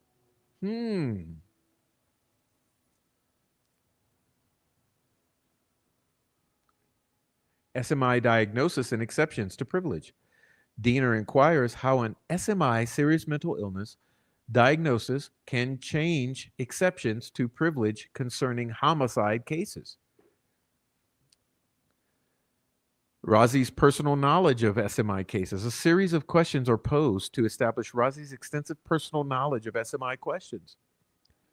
Drawn on personal knowledge of cases you followed regarding to SMI. Involved listening to podcasts? Yes. Followed on Facebook? Yes. Significant knowledge before Allen's treatment? Yes. Visited mental health building? Answer: yes. Out of curiosity or intentional detour? Intentionally. Follow more closely after Keegan. Oh, you know what? That must have been Monon Highbridge. So this seems like an error in the notes. Visited Monon Highbridge, MHB? Answer: yes. Out of curiosity or intentional detour? Intentionally. Follow more closely after Keegan Klein? Yes. Interested in Keegan Klein's doctors? Yes. More closely after Allen's arrest? Yes.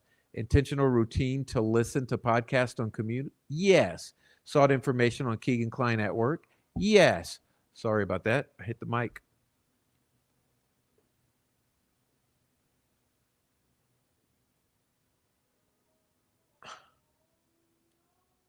Could access to private documents, personal history through software?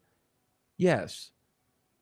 Did this regarding Keegan Klein? Yes. Is this a policy violation? Yes. Ooh. Do you realize what we may have just read there? Are we saying that she accessed Keegan Klein's mental health records through her access to software out of her desire to snoop into the Delphi case?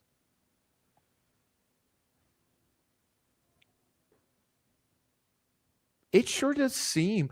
See, Insight software, yes. Did this regarding Keegan Klein? Yes. Is this a policy violation? Yes. Murder Shits is chewing gum. They're so nervous. They're about to give birth to a little baby boy. Chewing that gum up. Oh yeah. Oh yeah. You see, this is the waters. They don't want to get into these muddy waters here. Okay, this is where they don't want to be getting into. So Murder Shit's going to chew that gum.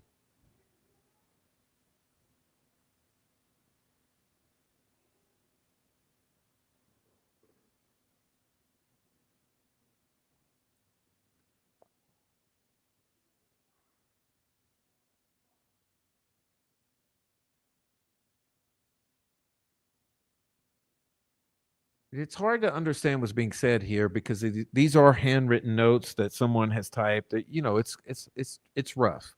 It's hard to interpret these.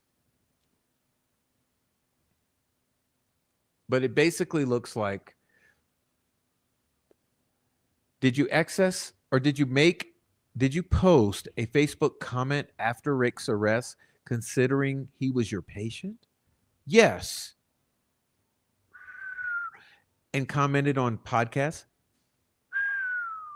Maybe. At any point, did you talk to Rick about social media content that he had supporters? Yes, I told him because he thought everyone hated him. I'm sorry, lady. I'm sorry, lady. That's not the way it works. That's not the way it works. You can't be doing that.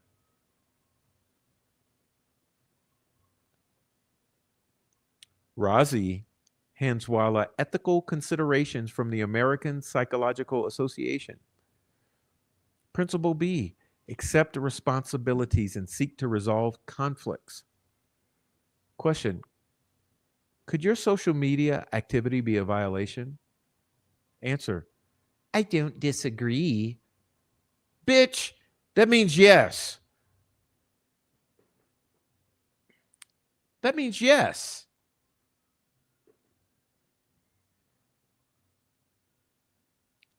Principle E: rights to dignity and privacy.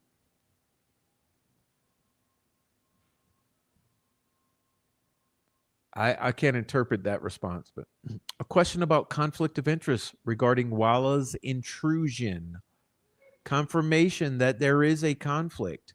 Question: do you agree that there is a conflict between being personally and legally involved? Yes. Could your online activity interfere with your activity in treating him? No. Not with what I need to hear to treat him. What about following others on social media? No.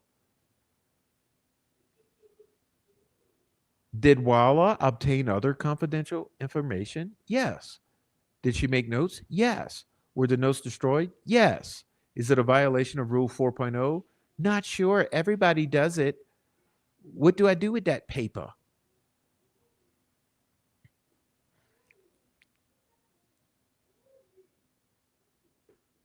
You see what I mean, y'all? About how this is some fuckery. Like, this is level 1,000 fuckery. And she was allowed to testify in his trial.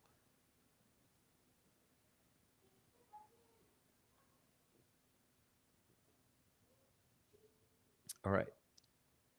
Discussion about how Rule 4.0 necessitates a conversation about patient privacy, confidentiality, and exceptions with the patient. Follow up: I don't think so. You see, she doesn't want to take a. You know what I'm getting from this juncture here? She doesn't want to take responsibility for her little fuckery with the social media and the back and forth involvement in his treatment. That's where she's.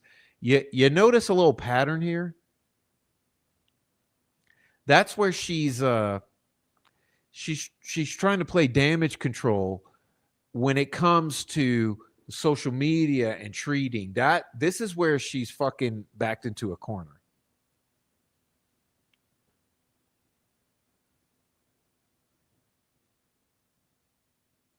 I don't even want to continue. I'm fucking stressed.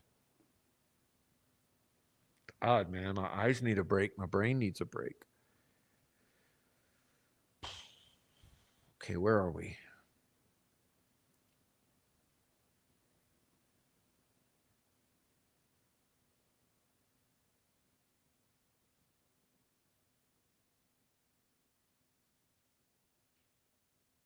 Record keeping and APA guidelines.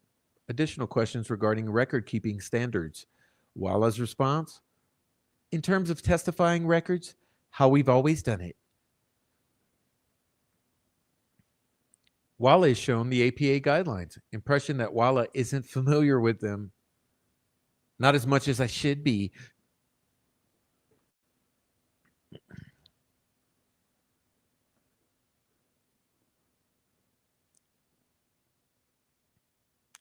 Litigation, record keeping liability. Discussion of the rules regarding reviewing and preserving records in anticipation of potential litigation. Potential liability for the doctor if subpoenaed records have been destroyed.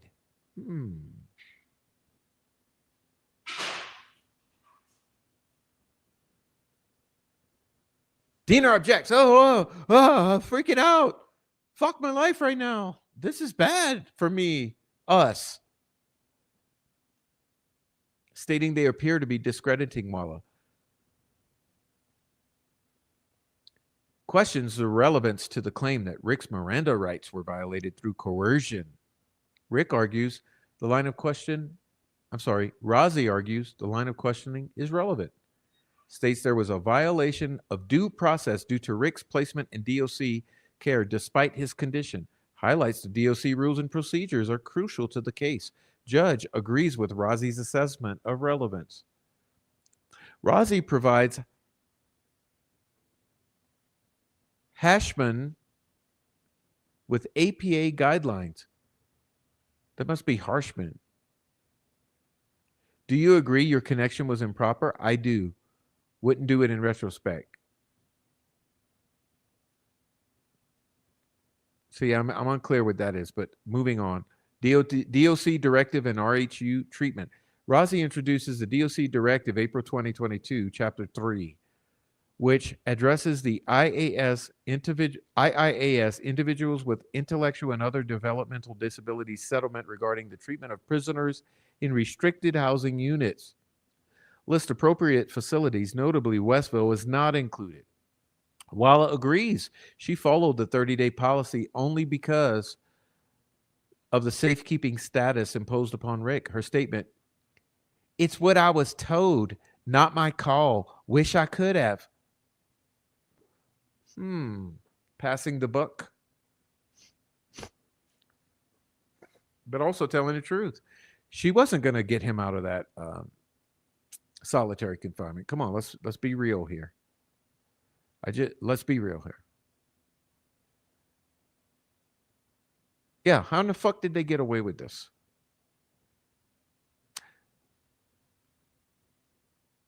And a judge is sitting there. How did they get away with it? And the judge was sitting there the entire time, looking down her nose.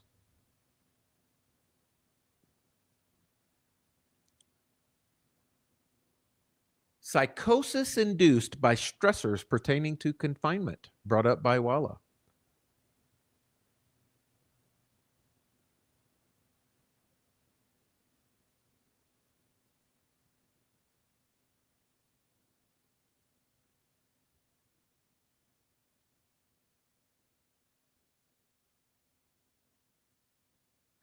Let's move on here to page 21. Question. When the guards took over, did they engage with Rick like the companions did? Answer. Walla nods but says, I can't watch them. So what are you going to believe? The words or the actions? Yeah, they fucking engaged. Did you see them engage? Not more than normal, bringing food, etc. Did you even witness solicitation of statements? I didn't witness that.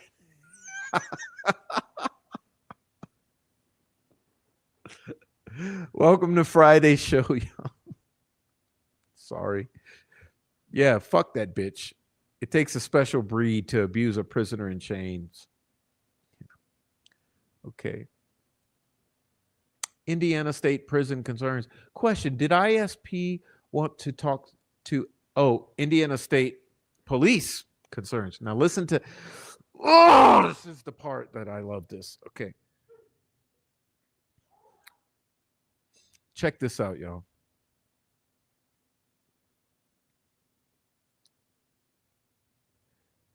Did Indiana State Police want to talk to Alan through you?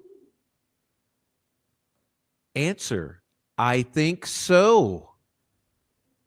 About the list and Alan, I thought it was strange. What?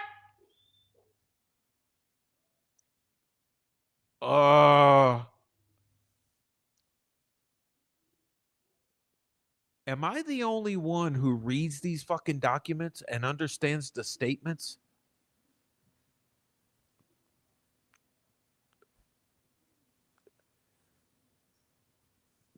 Jesus Christ, help me. It's hard to get through these shows. Did Indiana State Police want to talk through Alan through you? I think so. About the list and Alan. I thought it was strange. Walla said she talked to Rick and they decided against it.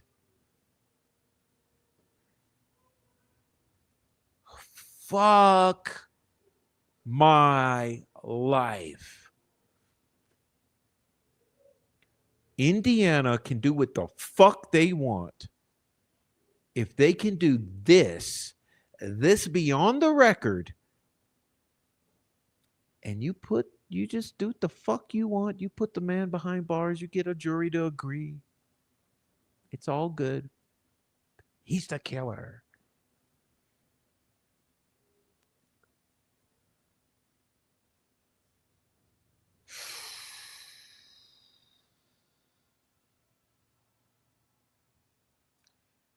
And remember, who is ISP, by the way? In other words, you know the question that wasn't asked? Young lady, Miss Walla, who was your point of contact at ISP? In other words, Monica Walla, ISP wants you to ask Rick questions. Who at ISP asked you what? And then you went to Rick and talked to him about it, and you guys both said, no, we're not going to do that. Who at ISP, Monica Walla? I have an idea.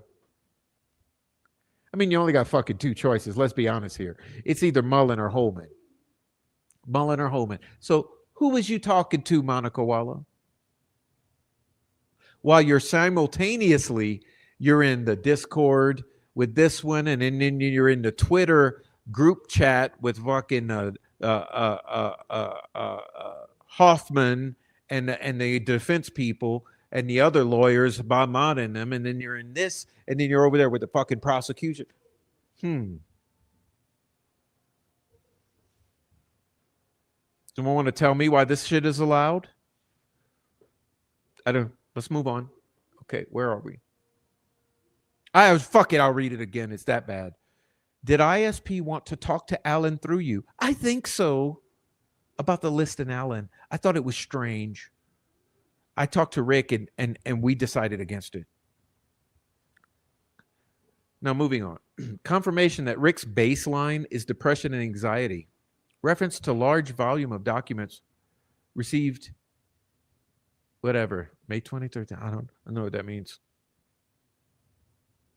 Acknowledgement that circumstances surrounding documentation changed by April 4th. Well, the reason for that is his condition in April of 2023. All right. Notes presented indicated disagreements about Rick's speech processes.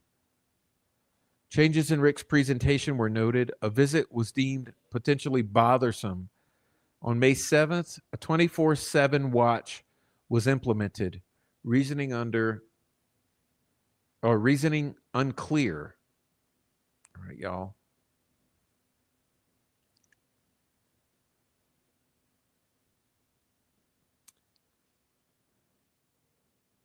Companion statement sources. Clarification that previous quotes were from companions. What? Prior to April 4th, did he ever say he found God? Walla can't remember, but states Rick was not a religious at intake. On April 4th, April 5th, reports mention a change. Rick's statements and emotional effect. Discussion centers on Rick's statements about the facts and circumstances of his changes. Notes describe his conversations as casual, checking in on how Rick was feeling. Hey, how you doing today? Okay. Does he relate to his newfound religion to the crime? Initially, Walla responds that she doesn't think so. After reviewing the last line, she changes her answer to yes. Uh-huh.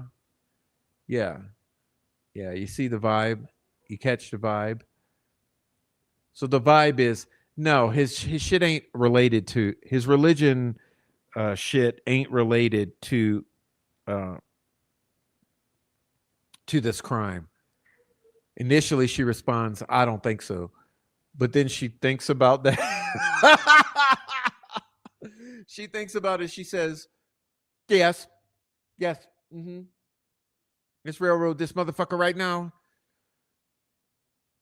Affect all over the place. Smiling to crying. Yeah, he's a human roller coaster, lady. All right. Assessment. Rick offered information without prompting. His reports about his feelings are questionable, aka not genuine. That's your opinion, dumbass. You think we're going to take your word? You think we're going to take your word for this shit, Monica Walla? Come on, man. You're the one who said, "Oh, I think he was faking it." Yeah, faking.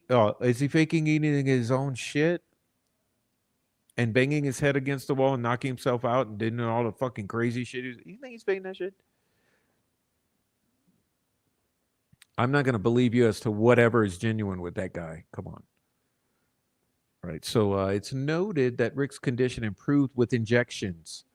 Oh. Walla reiterates she presented the injection option to Rick, but was not in his best interest to make statements giving his legal situation, implying his attorney would advise against it. Walla notes that in her notes, it appears Allen was feigning memory lapses and confusion. I'm not taking your word for any of this. Sorry, lady. Every time you say feigning and faking and questionable, no, sorry. Your word means nothing to me, bitch. Babe. I'm sorry, babe. Okay, April 12th, 2023. Remember, this is when he was in the middle of his bad shit.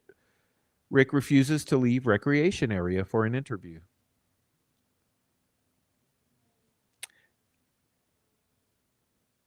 Walla notes that on one occasion, she was asked to determine if Rick's behavior was due to psychosis or feigning illness.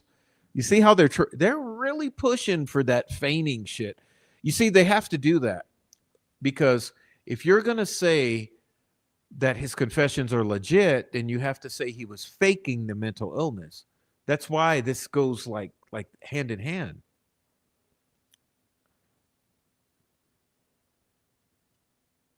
All right. Mention of videos showing Rick being transported to receive an injection. Haldol. Injections and oral medication.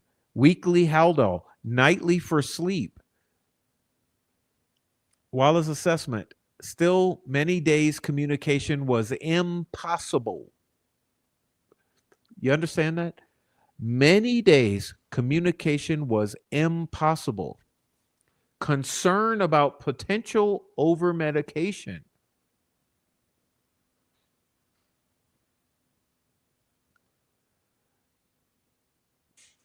I'll read it again because you guys don't really pick up on the shit I say. Many days with communication was impossible. Concern about potential over-medication. Observe that he slept a lot following the injection. Rick claimed he's just laying there. Prozac and Dr. Martin, in addition to Haldol, Rick was receiving Prozac, which he was on before his arrest. Dr. Martin visited once a week. Specifics are not mentioned. Rick's condition improved, and Haldol was eventually discontinued.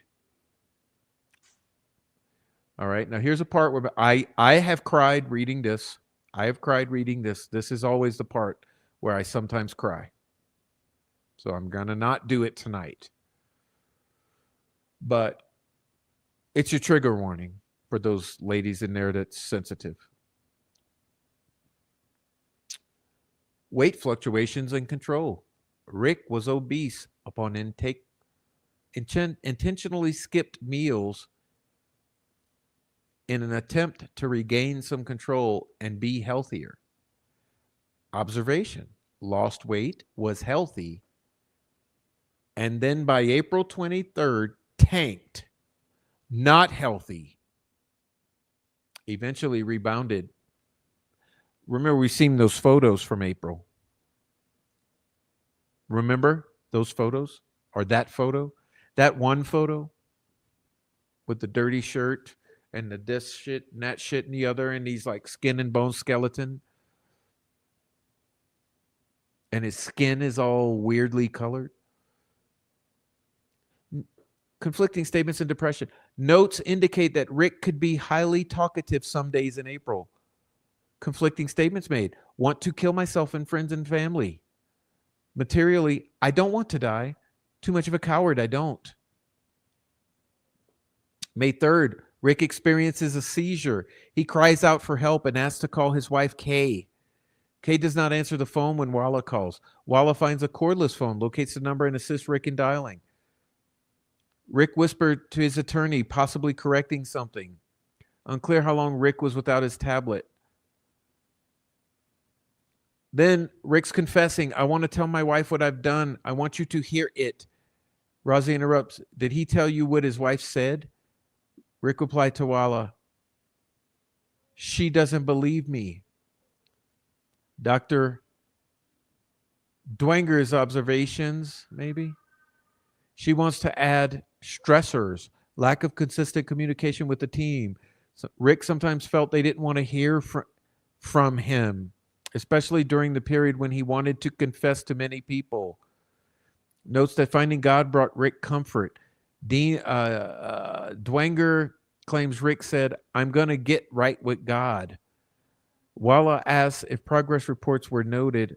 Notes were destroyed. Walla has never seen Silence of the Lambs. Haldol shots administered throughout June despite her protest. He runs from one side of the cell to the other, shaking. He has head injury. His hands are bruised.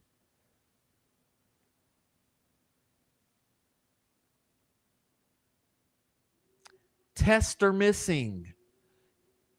There's discussion about he's feigning tests or things. And he lost 30 to 40 pounds in 2 months. Rick desired transfer. He wanted to go to transport to state hospital because he thought his family could see him there. No, bitch. He knew he was fucking sick.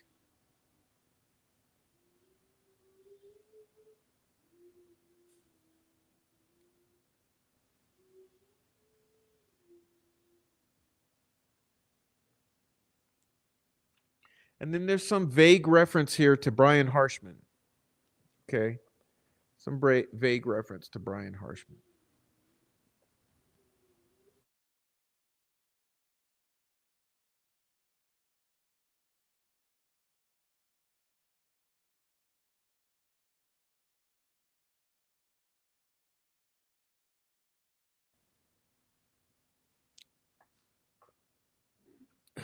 And y'all, that's it as far as those notes.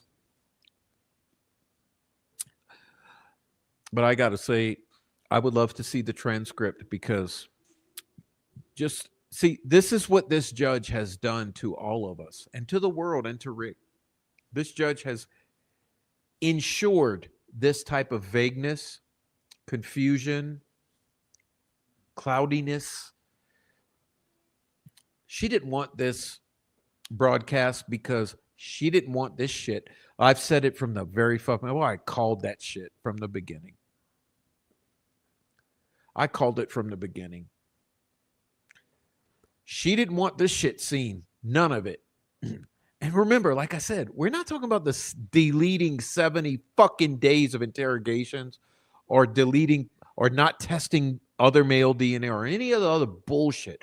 We're just strictly talking about Monica Walla. She didn't want that shit seen.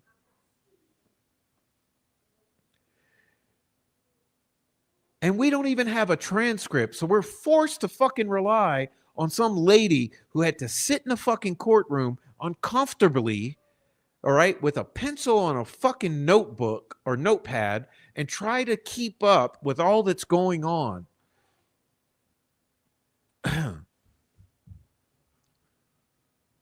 So therefore, we end up with these scattered, partial, incomplete, confusement type of notes. But that's all we have. At least we have that. Like I said, you know the reason I use them? Because it's the best we have. Don't get it twisted. I have not found anything better.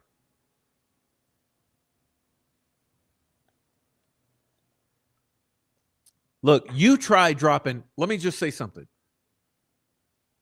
You try dropping 40 pounds in 2 months and see how you can do it. What do you have to do to drop fucking 40 pounds in 2 months? Basically starve, not eat at all. Zilch.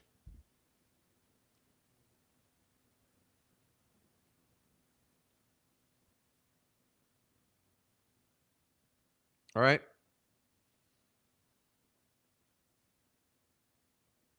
So I'm upset about this.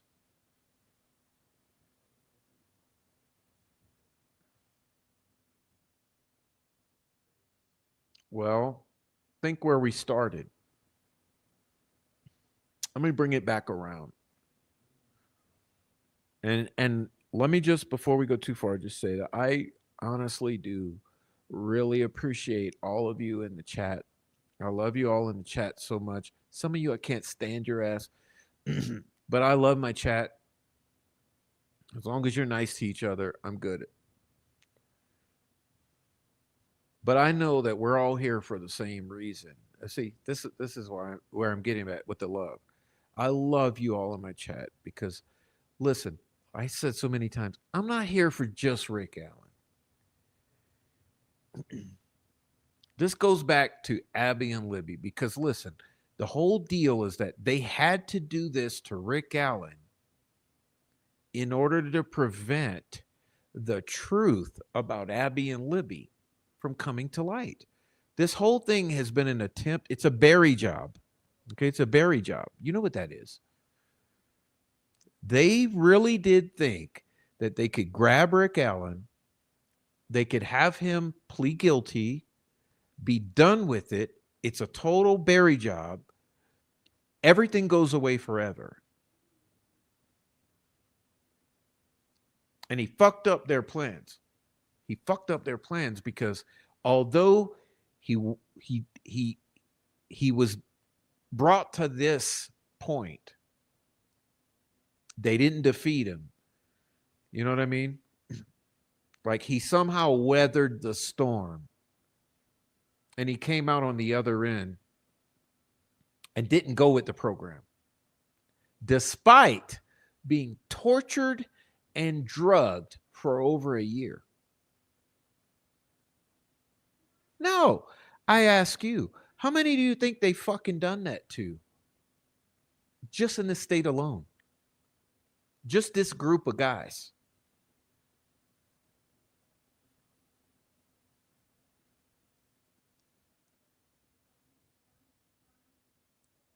And hey, when you see those fucking pictures of Brad Holder and Nicholas McClellan and Logan Holder all in the same fucking lodge, do you think that's a fucking joke? Just a rhetorical question for you idiots in the back. Do you really think it's a fucking coincidence that all these people are from the same lodges?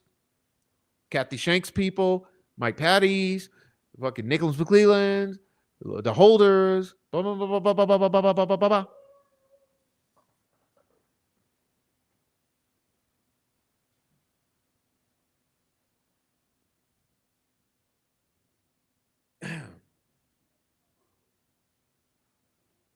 But I'm bringing you back to this where we started, coming full circle.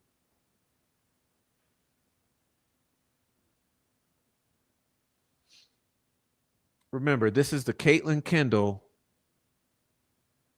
She did the absolute fucking best. Let me give her props right now. Caitlin. Caitlin.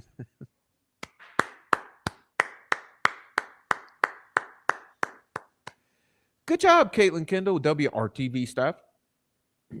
You actually did the best job at covering this, Dr. Deanna Doinger.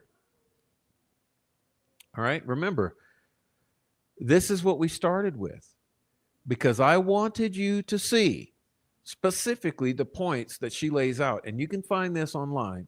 Search WRTV Day 13, Caitlin Kendall coverage of Delphi murders trial. Yeah, thanks. Thanks for giving the round of applause to Caitlin. Okay, because she did come out with the most thorough and unbiased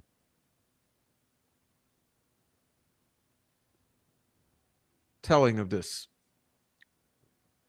Again, the defense attorney, no, they didn't mean that. The defense attorney asked Miss Dwinger or Dr.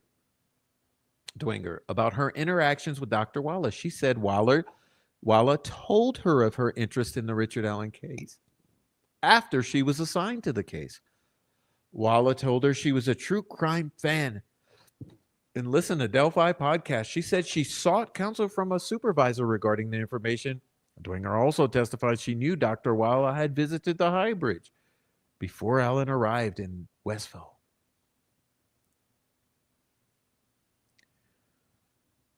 And she goes on. Remember, we started with this, and I wanted to bring you full circle through this because this was my intention, to bring the focus tonight. Let me remove this. I wanted to bring this focus back to the fact that, listen, you're going to have to get to a place where you can acknowledge the fact that Richard Allen was literally tortured and drugged in order to produce these confessions. Now, am I saying he's innocent? No. Am I saying he's not involved? No. Am I saying he's guilty? No. Am I saying he's not guilty? No. I'm not saying shit about any of the reality of the case. I'm saying the reality of what happened in Westville cannot be denied. You lied on the PCA to get him into this whole system going. You arrested him with a bullshit lie. And remember, we're going to eventually get that video. We will get that video.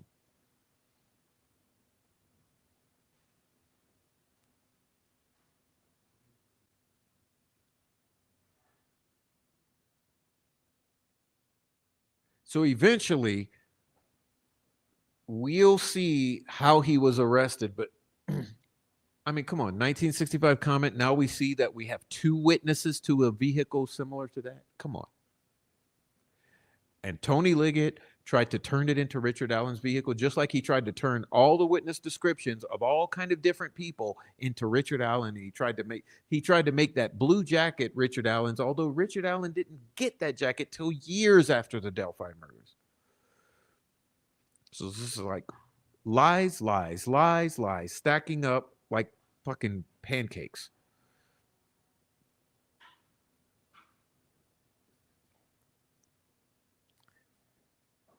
You have to be able to admit that the man was literally tortured, Guantanamo Bay style, and drugged, which means Haldol for how long? We don't know. Do you actually think there's a record of that? Come on, even he doesn't know.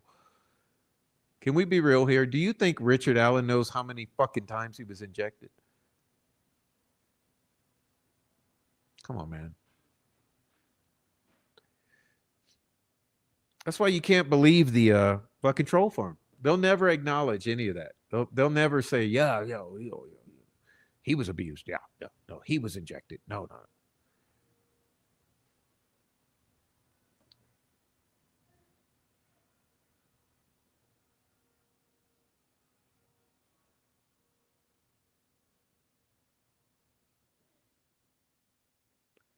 And hey, up in the last show, I forget what it's called. I just named these spontaneously, but let's see.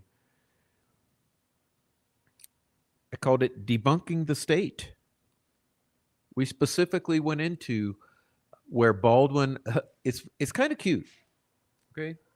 Baldwin reiterates or retells or summarizes the state's theory of the crime. Remember, we just read through that. I can pull it up if I want, but I don't feel like I need to. My point is this. In this last show we did prior, Baldwin reiterates or retells or summarizes the state's theory of the crime.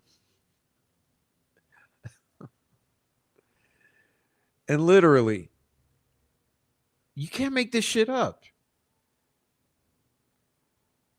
like basically the state's theory of the crime is the same bullshit fucking speculative theory that YouTubers came up with 7 years ago. Are you telling me that Gray Hughes and Sleuth Intuition stumbled into the fucking boom revelation? Yeah, they're genius. They're genius. They dreamed up a speculative fucking scenario of a crime, and it just turns out that the state that's the state's theory of the crime. And you know it's odd, jury, because you went ahead and convicted the man with that fucking theory of the crime, although everything in the world proves that that theory of the crime is absolutely impossible. Like, you tell me how that theory of the crime works, and someone's manipulating that fucking headphone jack. The girls' bodies are moved several times. Uh, there's like all this weird shit with the clothes on, the clothes off, the clothes on, all clothes off, and the catfishing of Anthony Shots to get the girls out there, and the sending of money from Kelsey to Anthony Shots, and all the bullshit. The duping delight from the family and all the fucking early videos. Oh, committed a grave error. Oh, sorry. Delphi Docs has a rule. Yeah, in Delphi Docs, you cannot, number one rule. I'm serious. Go do it now. Go to Delphi Docs. Look at community guidelines. Number one fucking rule. Do not question the family. Oh my God. Delphi Docs. Oh, they're the fucking the best in the. Come on, man. Fuck off. Like I said, this case has been infiltrated with disinformation, misinformation, controlled opposition. There's just so fucking much to it.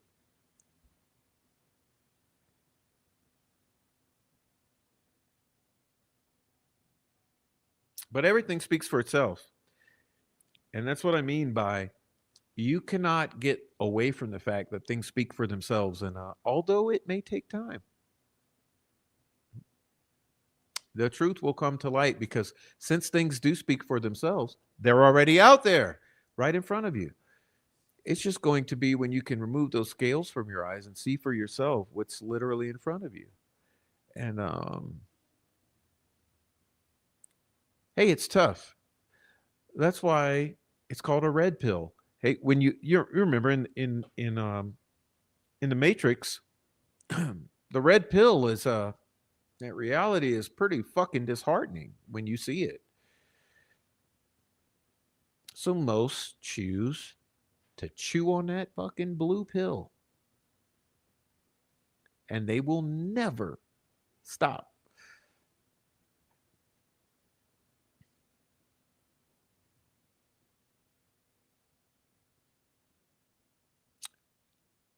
What I still wait for,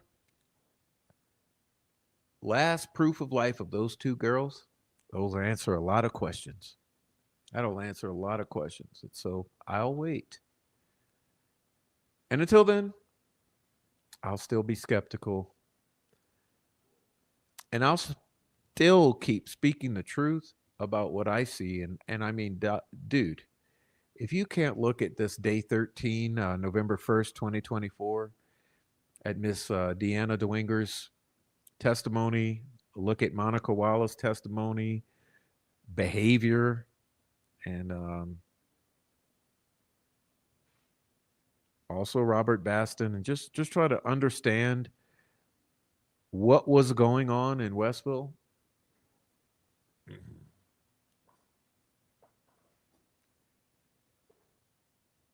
Seems pretty clear. But y'all, so anyway, I didn't intend to go this long. Normally on Fridays, I like to keep it at 2.5 hours. But somehow all of that took a little while. I guess I commented a lot into the yellow notes section. So my commentary pushed us in to overtime. But I want to say thank you for being here, especially to my amazing chat. I've been seeing you here. I've been seeing you guys, okay, as we go through this. And just to say again, please support the channel. Hit that thumbs up. And those of you who are donators and supporters in that way, please donate to the channel, hit the Cash App, and buy me a coffee. And there's other ways and all of that stuff. For the replayers, those on the replay, please go ahead and hit up that comment section. Let us know what you think. I honestly don't think any of that shit affects the algorithm. I don't think it's about the algorithm. I think it's about it's nice. It's a nice community, and this community has literally gone from zero to, I don't know, we're at 5, 7,000, somewhere in there. Okay, we got thousands. I know some of you subscribe to both channels, so it's a hard count to keep accurate, but we're nearing the 5 to 7,000 range of people out there who watch the channel. And it's interesting because I've said before, I never intended to come on and talk about this as much as I have, but I have. And I don't see a way to stop until we see some sort of changes take place. And that's where I'm at now. And so I'd like to share something with you.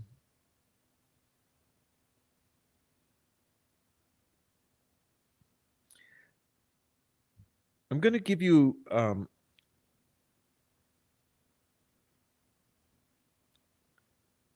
well, you know what? You can go and figure out how to report it yourself. But if you want to talk about this with people who might matter, the United States Department of Health and Human Services Office for Civil Rights is a good place to start regarding what happened in Westville.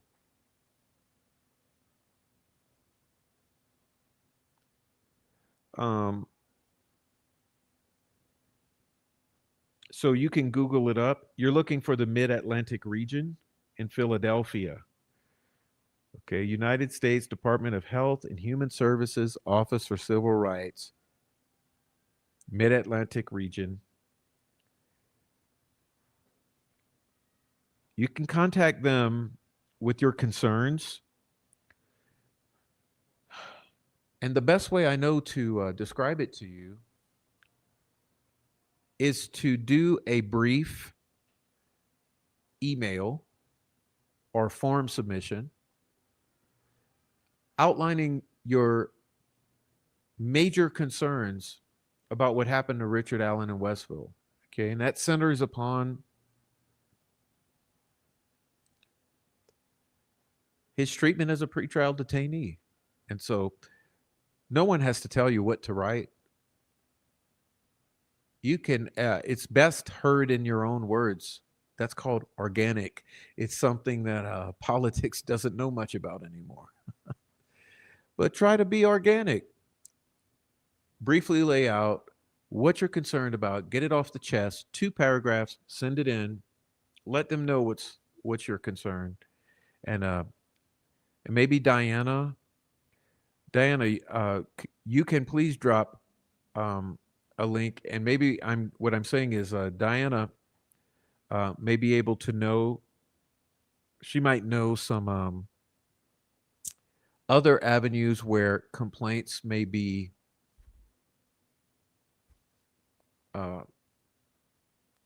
forwarded, because I just find it hard to believe that it would be allowed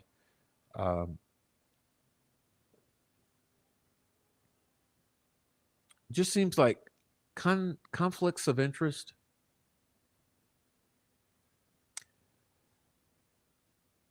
blatant violations of protocol,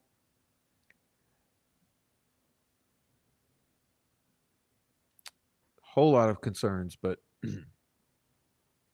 I hope you enjoyed this particular show. Like I said, I knew it would not be that positive.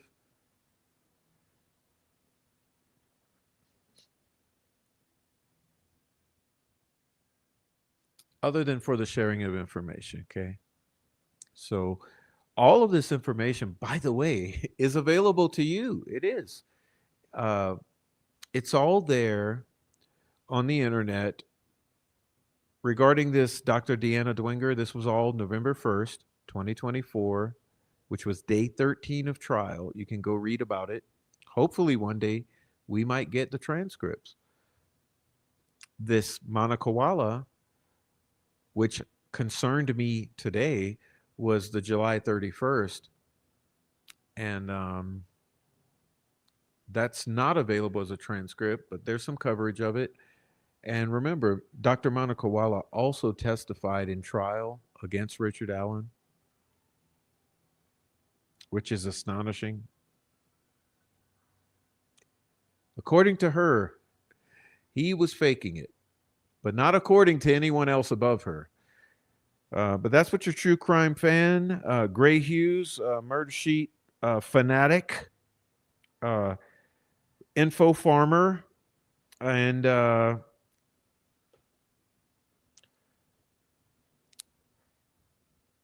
wolf in sheep's clothing, Mauna Koala, pulled in the Delphi murders case to avert justice for Abby and Libby, to stab them in the backs as if they had already not been hurt enough. So there you go, sweetheart. IDOC policies and civil rights.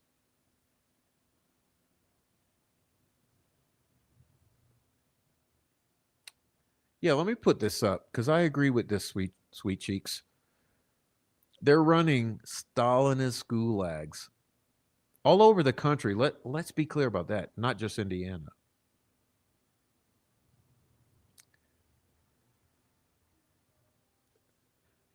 But I've said so many times.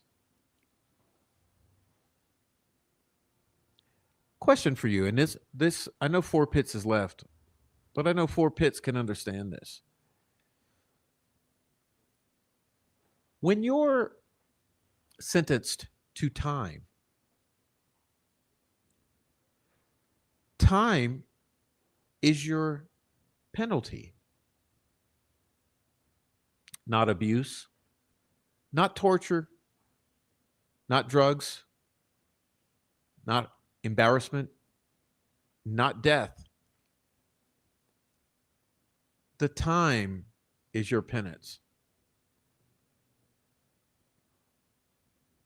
So abuse in prisons is never acceptable.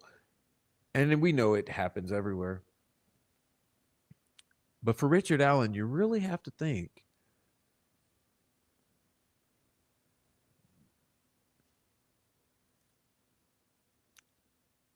He's a pretrial detainee when this is happening, which means he's not a convicted criminal. He's not guilty. He's not even at all near that place, which means he's just like you and me and anyone else around, which means you or me or anyone else around could be subjected to the same. And boy, that just doesn't seem right, does it?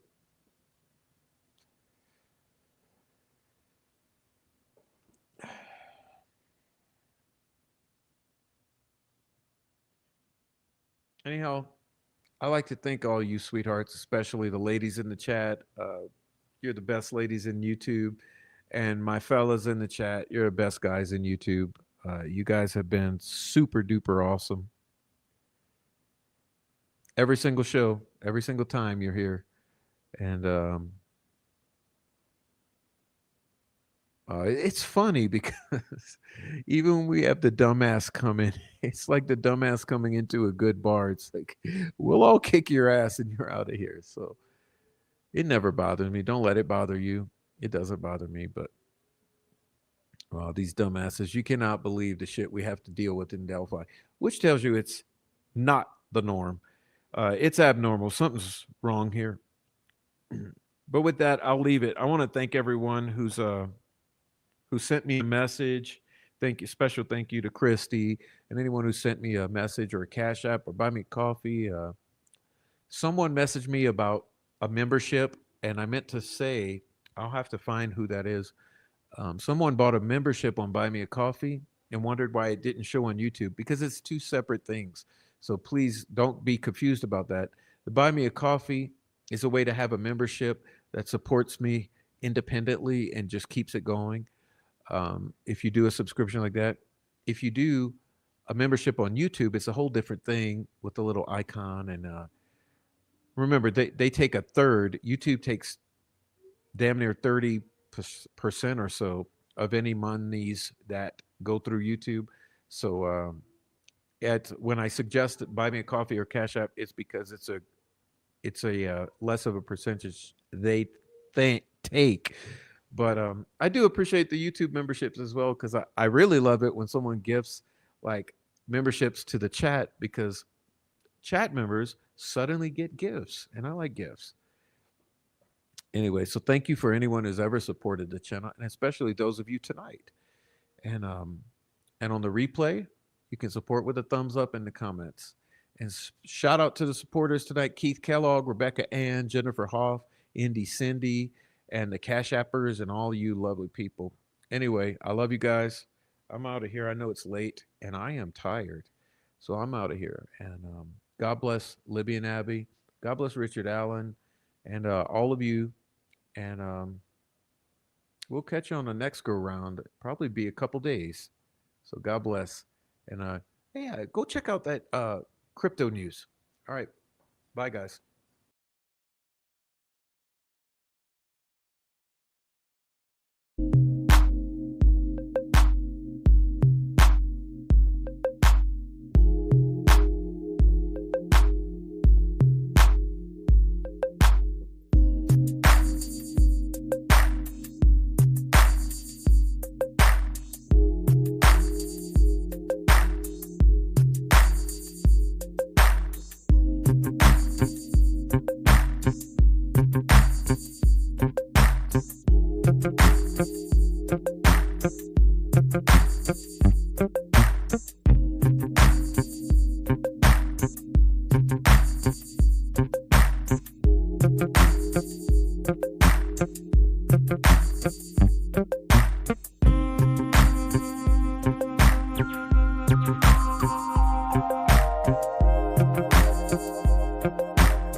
You